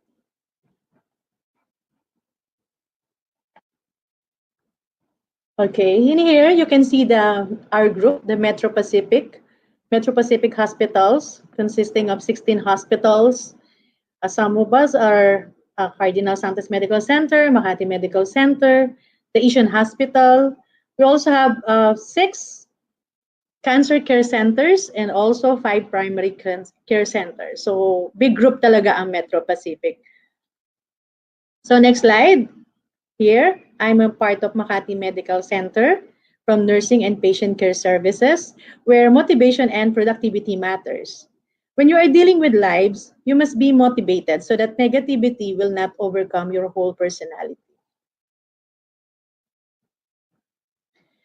Intrinsic versus extrinsic motivation, why we do or what we do. So extrinsic rewards are great to promote initial action, but they don't encourage ongoing positive behavior change. Intrinsic motivation is related to performance, work effort, creativity, retention, and higher job satisfaction.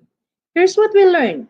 Instead of thinking of intrinsic and extrinsic motivation as antagonistic to each other or the need to choose one or the other, consider them together. Pagsamahin natin yung intrinsic and extrinsic. Sabi nga ni Dr. Laura Hamill, employee engagement and intrinsic motivation go hand in hand. When engaged, employees are intrinsically motivated. So, what are the objectives of my session? First is to define motivation and productivity and its conceptual relationship. Second, to determine strategy to develop a good habits. Third, value the importance of motivation and productivity in life. Also, for the topic outline, we have the motivation and its power on how can you become motivated student. Another one is productivity is essential on how can you be productive. And the last is the importance of having 2 mindset. So what is motivation? Motivation is an internal process, whether we define it as a drive or a need. Motivation is a condition inside us that desires a change, either in the self or the environment. When we tap into this well of energy, motivation endows the person with the drive and direction needed to engage with the environment in an adaptive, open-ended, and problem-solving sort of way. That is according to Rib in 2018. The essence of motivation is energized and persistent goal-directed behavior. When we are motivated, we move and take action. Di ba? Mas maganda na namomotivate tayo para makamove forward tayo. So, motivation make things happen. When there's no will, there's no way. Sabi nga nila yon, di ba? One of the best way to improve your personal effectiveness is to master your motivation and find your drive. So naniniwala ko na impossible can be possible. If you can master motivation, you can deal with life setbacks as well as inspire yourself to always find a way forward and create new experiences for yourself and follow your growth. So are you really motivated? So can you generate new ideas or new set goals? Can you focus on your dream? Do you stay positive? So let's answer one by one. So how can you be motivated? Number one, connect to your values. So this is the ultimate secret. If you can connect the work you do to your values, even in small ways, you can change your game. One of my values is learning and growth. I find ways to grow my skills in any situation. For example, I don't just do a task. I master my craft. Or I don't just get something done. I learn something new. Personally, gusto ko gawin yung isang bagay na may natutunan din ako, hindi sa ginawa ko lang siya para lang masabi na nakakomply ako. Or mini-make sure ko na meron mastery, may craft, maganda yung naging outcome ng aking ginawa. Next is to find your why. Figure out a compelling purpose. Turn this into a one-liner. For example, meron kang nakumit na sa tingin mo nagkamali ka. Huwag kang ma-demotivate. Instead, you have to stand up and move forward. Kailangan mong mapakita na kaya mong gawin yung bagay na yun. Sipin mo, bakit mo nga ba ginagawa yung bagay na yun? Meron kang goal, so you have to move forward. Next is change your why. Sometimes, you're doing things for the wrong reason. Hindi mo alam bakit ba mali yung nagawa mo. So isipin mo tuloy, are you doing that task to get it done or to learn something new? Dapat ma-realize mo na kaya mo siya ginagawa dahil gusto mong matuto, hindi dahil sa gusto mo lang siyang gawin. Just shifting your why can light your fire. Another one is to change your how. You can instantly find your tasks more enjoyable by shifting from getting them done to doing them right. So make sure na tama talaga yung ginagawa mo. I think of it as a mastering your craft. Make it artful. Sabi nga sa nursing, di ba? Nursing is an art. Another one is to remember the feeling. So flipping through your head movies and scenes is one of the fastest way to change how you feel. Remember the feeling. Ano yung feeling mo nung makakuha ka ng mataas na score during your quiz? Or yung final grade mo mataas? Di ba ang sarap sa pakiramdam nun? So when you feel good, you find your motivation faster. Mas mamomotivate kang gawin yon kasi natatandaan mo yung feeling. Next is to shift to past, present, or the future. Sometimes you need to be here, now. Sometimes the right here, right now sucks. The beauty of shifting tense is you can visualize a more compelling future or remember a more enjoyable past. Kung yung past mo may dinudulot sa'yo na magkakos ng pain, forget it.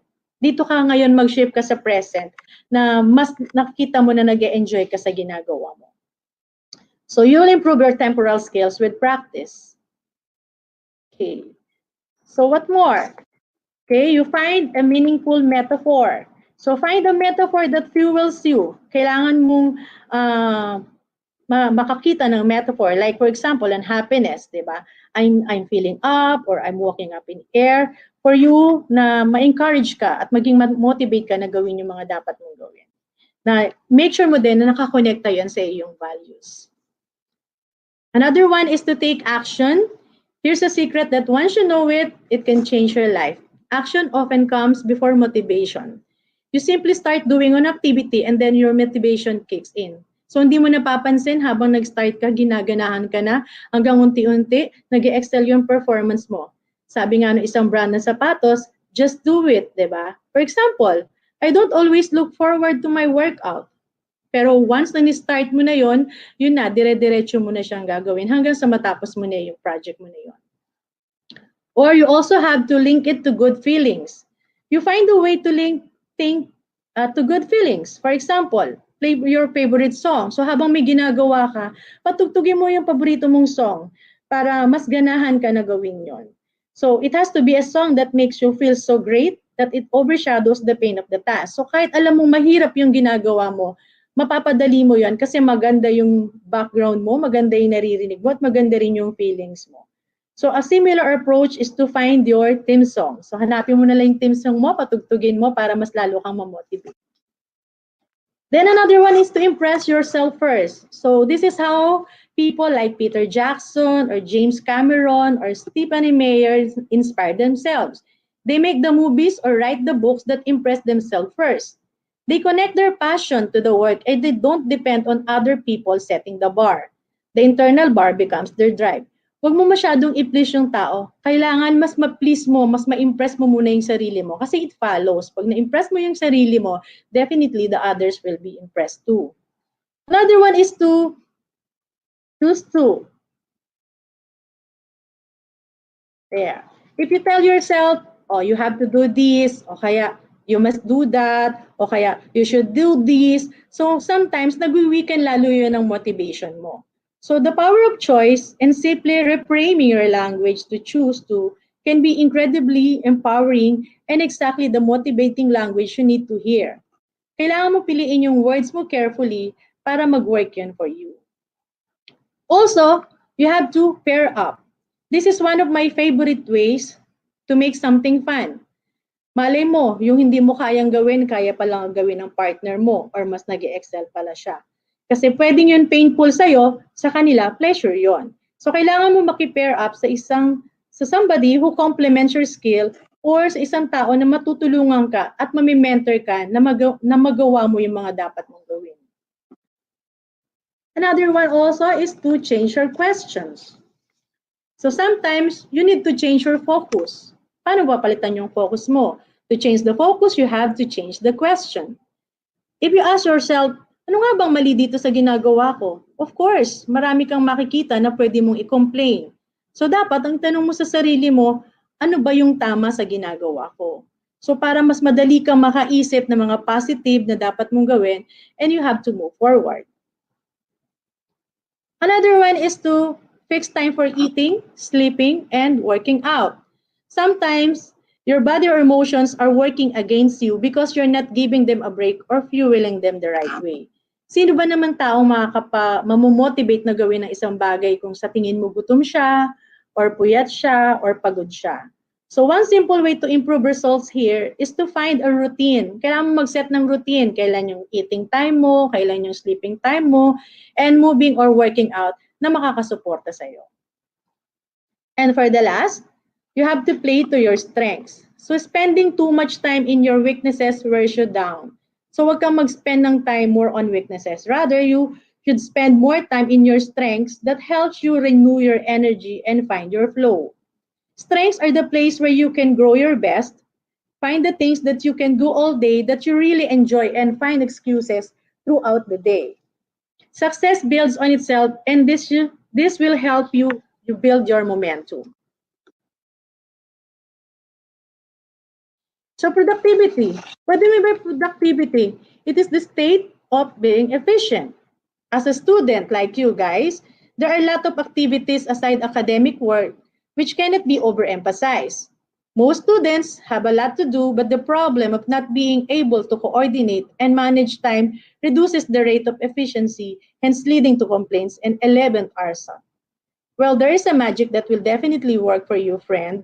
I scrutinize major things that build a productive life, especially as a student. It is in 3 simple terms. Number 1, focus. Number 2, plan. And the last, preside. So how to become productive at home when you're studying? So a lot of us, diba? A lot of you guys, naka-online study kayo. So paano ba tayo magiging productive habang nasa bahay tayo? Number 1, go to your happy place.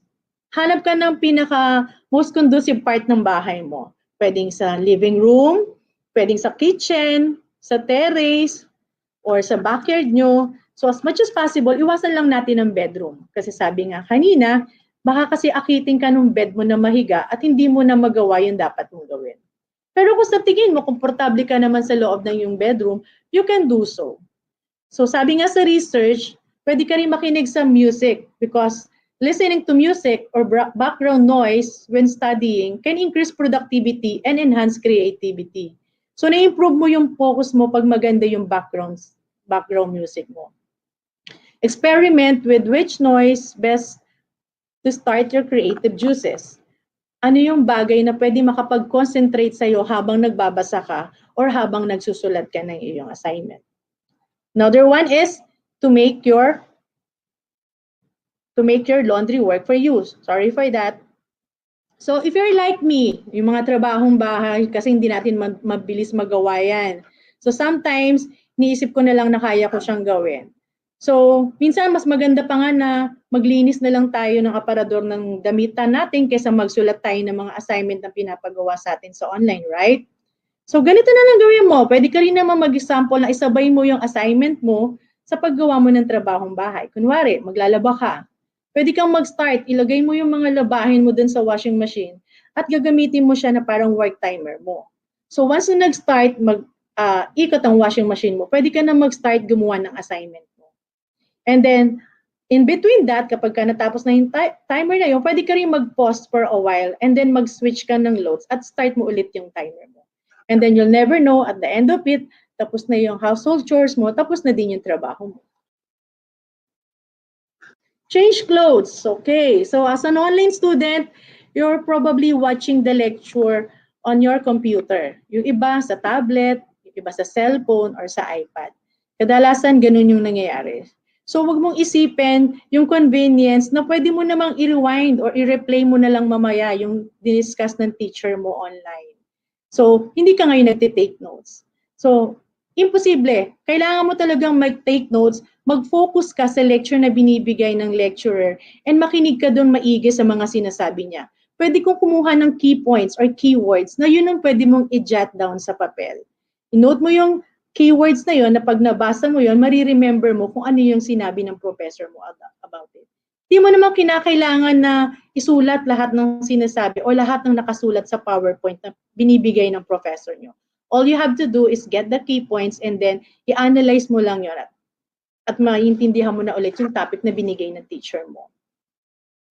Okay. Number 1 is to get out of your cave.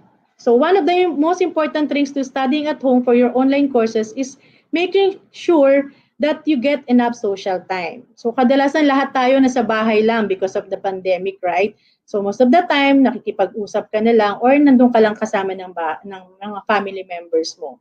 Maybe nababagot ka na kasi wala ka naman nakakausap, wala ka na nakikita ng tao. Pero pwede mong i-engage yung sarili mo through online course discussion. At pwede ka rin mag-build ng relationship with your classmates. Pwede kayo mag-usap-usap ano yung mga interest or sometimes kung pwede naman kayong mag-out for dinner or for a drinks.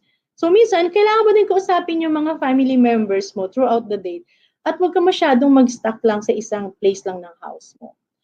Okay? So another one is change clothes. So I know wearing pajamas all day or not wearing pants at all can be one of the best parts of being able to study online. Yun yung minsan kadalasang pagiging komportable ng nasa bahay ka lang. Pwede ka nakapambahay or pwedeng hindi ka na mag-uniform habang nakikinig. Ako, in my own experience, not getting dressed makes me more likely to watch one episode on Netflix in bed after lunch and then 2 or maybe 3. Get up and ready for the next day. Dress for success and set the tone to boost your creativity and stay productive studying online. Meron natin tinatawag na use the rule of 3. So, complete 3 things. Gawa ka lang ng to-do list mo, magsulat ka lang ng 3 things, and then habang na-achieve mo yung isang bagay, cross it out. And then pag natapos mo na yung 3, sulat ka ulit ng 3 mo na namang dapat gawin, and then again, cross out mo lang pag natapos mo na. Ngayon, kung masyadong malaki yung item na gagawin mo, pwede mo siyang i-break into smaller na 3 pieces or 3 things para ma-achieve mo yon. At the end of the day, makikita mo na marami ka na rin palang na-accomplish sa isang araw. So, pwede mo ding i-keep yung goals mo at i-celebrate mo na marami ka pa rin mga accomplishments na nagawa ng araw na yun. And for the last, you use you to help you stay on track. You is a confidential platform for students that allows you to create personal and professional goals.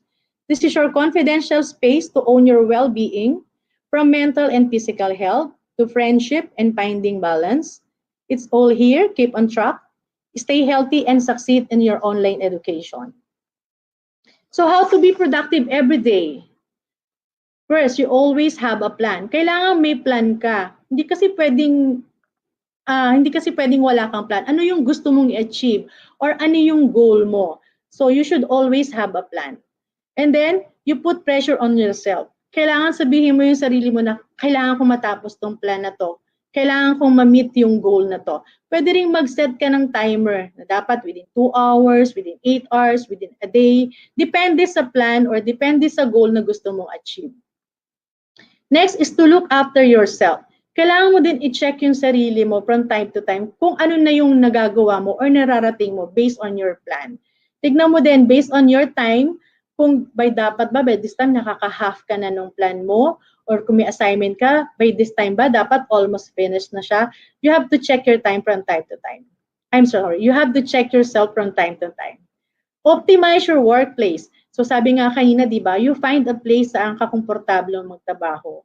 So, i-maximize mo lang yung space na yun na dapat lahat halos ng gagamitin mo nandoon na at lahat ng dapat ng nasa workplace mo nakaka-motivate sa'yo para matapos mo yung lesson or activity na pinagagawa sa'yo for you to get your things done. Change your thought process. Kailangan, ano ba yung pag-iisip mo or ano ba yung pakiramdam mo dun sa project na ginagawa mo? You have to reflect, tama ba? Ano pa ba ang kulang? Kumpleto na ba to? Hanggang sa ma-meet mo yung gusto mong mangyari doon or yung goal mo. And sabi nga ni isang brand of sapatos, just do it. So, sabi nga kanina, pwede kang mag-start pa unti-unti, malalaman mo, matatapos na siya. Kailangan lang laging positive. Kailangan lang hindi papasok yung negative thoughts sa mind mo. Na-mention ko kanina, kung sa tingin mo medyo may pagkakamali, you have to stand up and move forward and think of the reason bakit mo siya ginagawa. Kailangan ma-achieve mo yung plan mo. So, kailangan positive lang tayo. Positive lang ng positive. Okay. So, in summary, motivation is an important life skill. So, this is because every person on this earth is unique and has a purpose. Motivation and productivity are twin concepts in organizational development. Motivation triggers and is the best cause to reach productivity as a favorable effect. And productivity gives you purpose. So sabi nga nila, diba, dapat may purpose tayo sa life. Every day, dapat may purpose tayo para makita natin yung reason every morning at kung ano dapat yung mga gusto nating i-reach na goal. Kasi once na na-reach natin yung yung ating goal, yung self-esteem natin tumataas. Diba, ang sarap sa feeling na yung mga plans mo, yung goals mo, unti-unti mo siyang na-achieve. So kadalasan yung mga tao na walang mga direction, sila kadalasan yung hindi masaya sa buhay. So I hope to see you soon. You can join us. So we are presently hiring for registered nurses, nursing assistants, medical technologies, and the other health sciences graduates. So with or without licenses, you can join us. So because at Makati Med, we maintain work-life integration, not just work, but for happiness. As you can see sa picture, lahat kami masaya. At the same time, nasa-serve naman namin yung purpose namin sa work. So before I end my presentation, I would like to leave you these words from Lionel Messi. You have to fight to reach your dream. You have to sacrifice and work hard for it.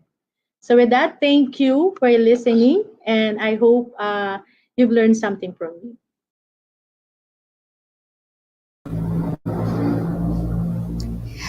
Thank you so much, Ma'am Joanne, for that motivational presentation. And for your questions, guys, you may send us sa aming Facebook, which is the facebook.com at Facebook/jobs180.com. Okay, and for those interested to apply with Makati Medical Center, please visit www.jobs180.com, Makati Medical Center. Alright, so to our audience, alam ko gutom na kayo, but thank you for staying. Hope you learned and enjoyed the session. So to officially close our program, may we invite Ms. Caril Joy B. Silva, Officer in charge of USANT Guidance Center, for the closing remarks.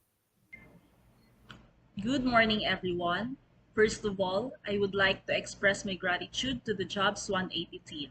They are our university's partner in giving opportunities and helpful tips to our students and alumni as to how they could maximize their potentials. In this new normal, we are continuously adopting and ensuring that our students and graduates are given the best tools, the best platforms, and media to explore opportunities for personal and professional growth. Also, I would like to extend my thanks to our resource speakers for sharing to our viewers your expertise and passion. I am pretty sure that we all have gained lots of learning from your sessions. To our students and alumni, thank you for spending your valuable time with us. We believe in your capacities and potentials, and we do hope that you grow wonderfully as a person in whatever future endeavors you have.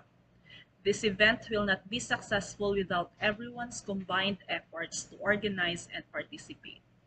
Let me also encourage you all to create your own resume link. You may browse our school page on Jobs 180 at schools.jobs180.com/USAT for more career opportunities. Again, thank you very much, and in behalf of the USAT Guidance Center, we look forward to more opportunities and career talks with you all.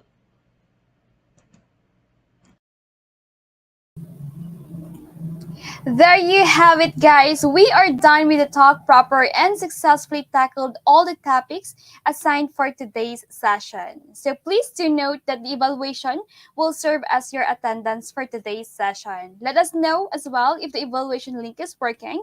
If not, or you are seeing any error, let us know as well para ma-assist po namin kayo.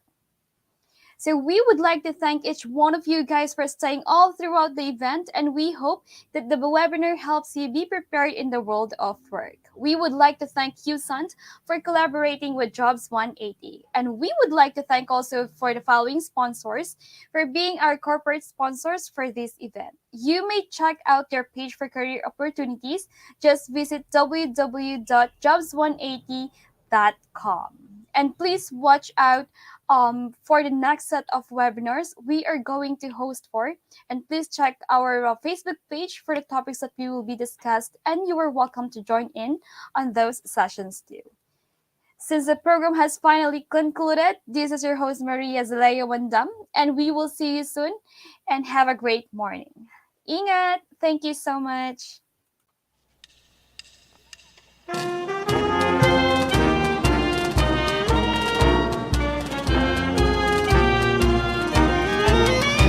All the USANT voices sing in accents loud and clear. All the USANT echoes ring for the school we love so dear. Here we march in search of a song, pacifiers and olives, here to start and here to stay long. At the end of winding rain, we are near, yes, with the light, and we shall serve where we stand. We are proud of our USANT leading school of Bicolab. Dear USANT, oh, dear USANT, we sing in praise of thee. For we know your future's bright. It's the school for you and me. For we know that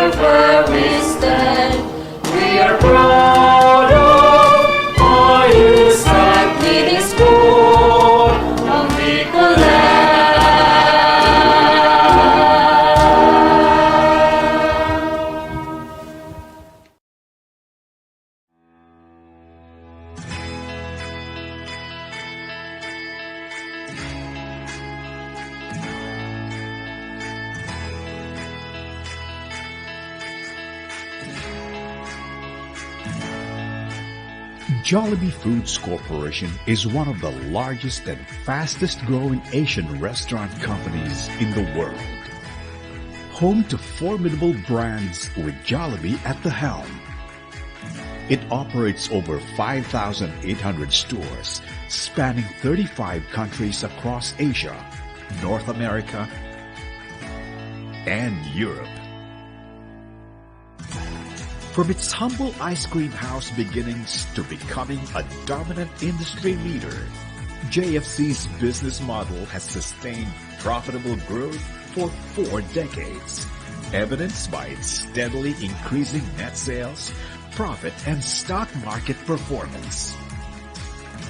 It is the recipient of numerous international accolades, from Best Employer to Most Outstanding Corporation, to Asia's most admired company.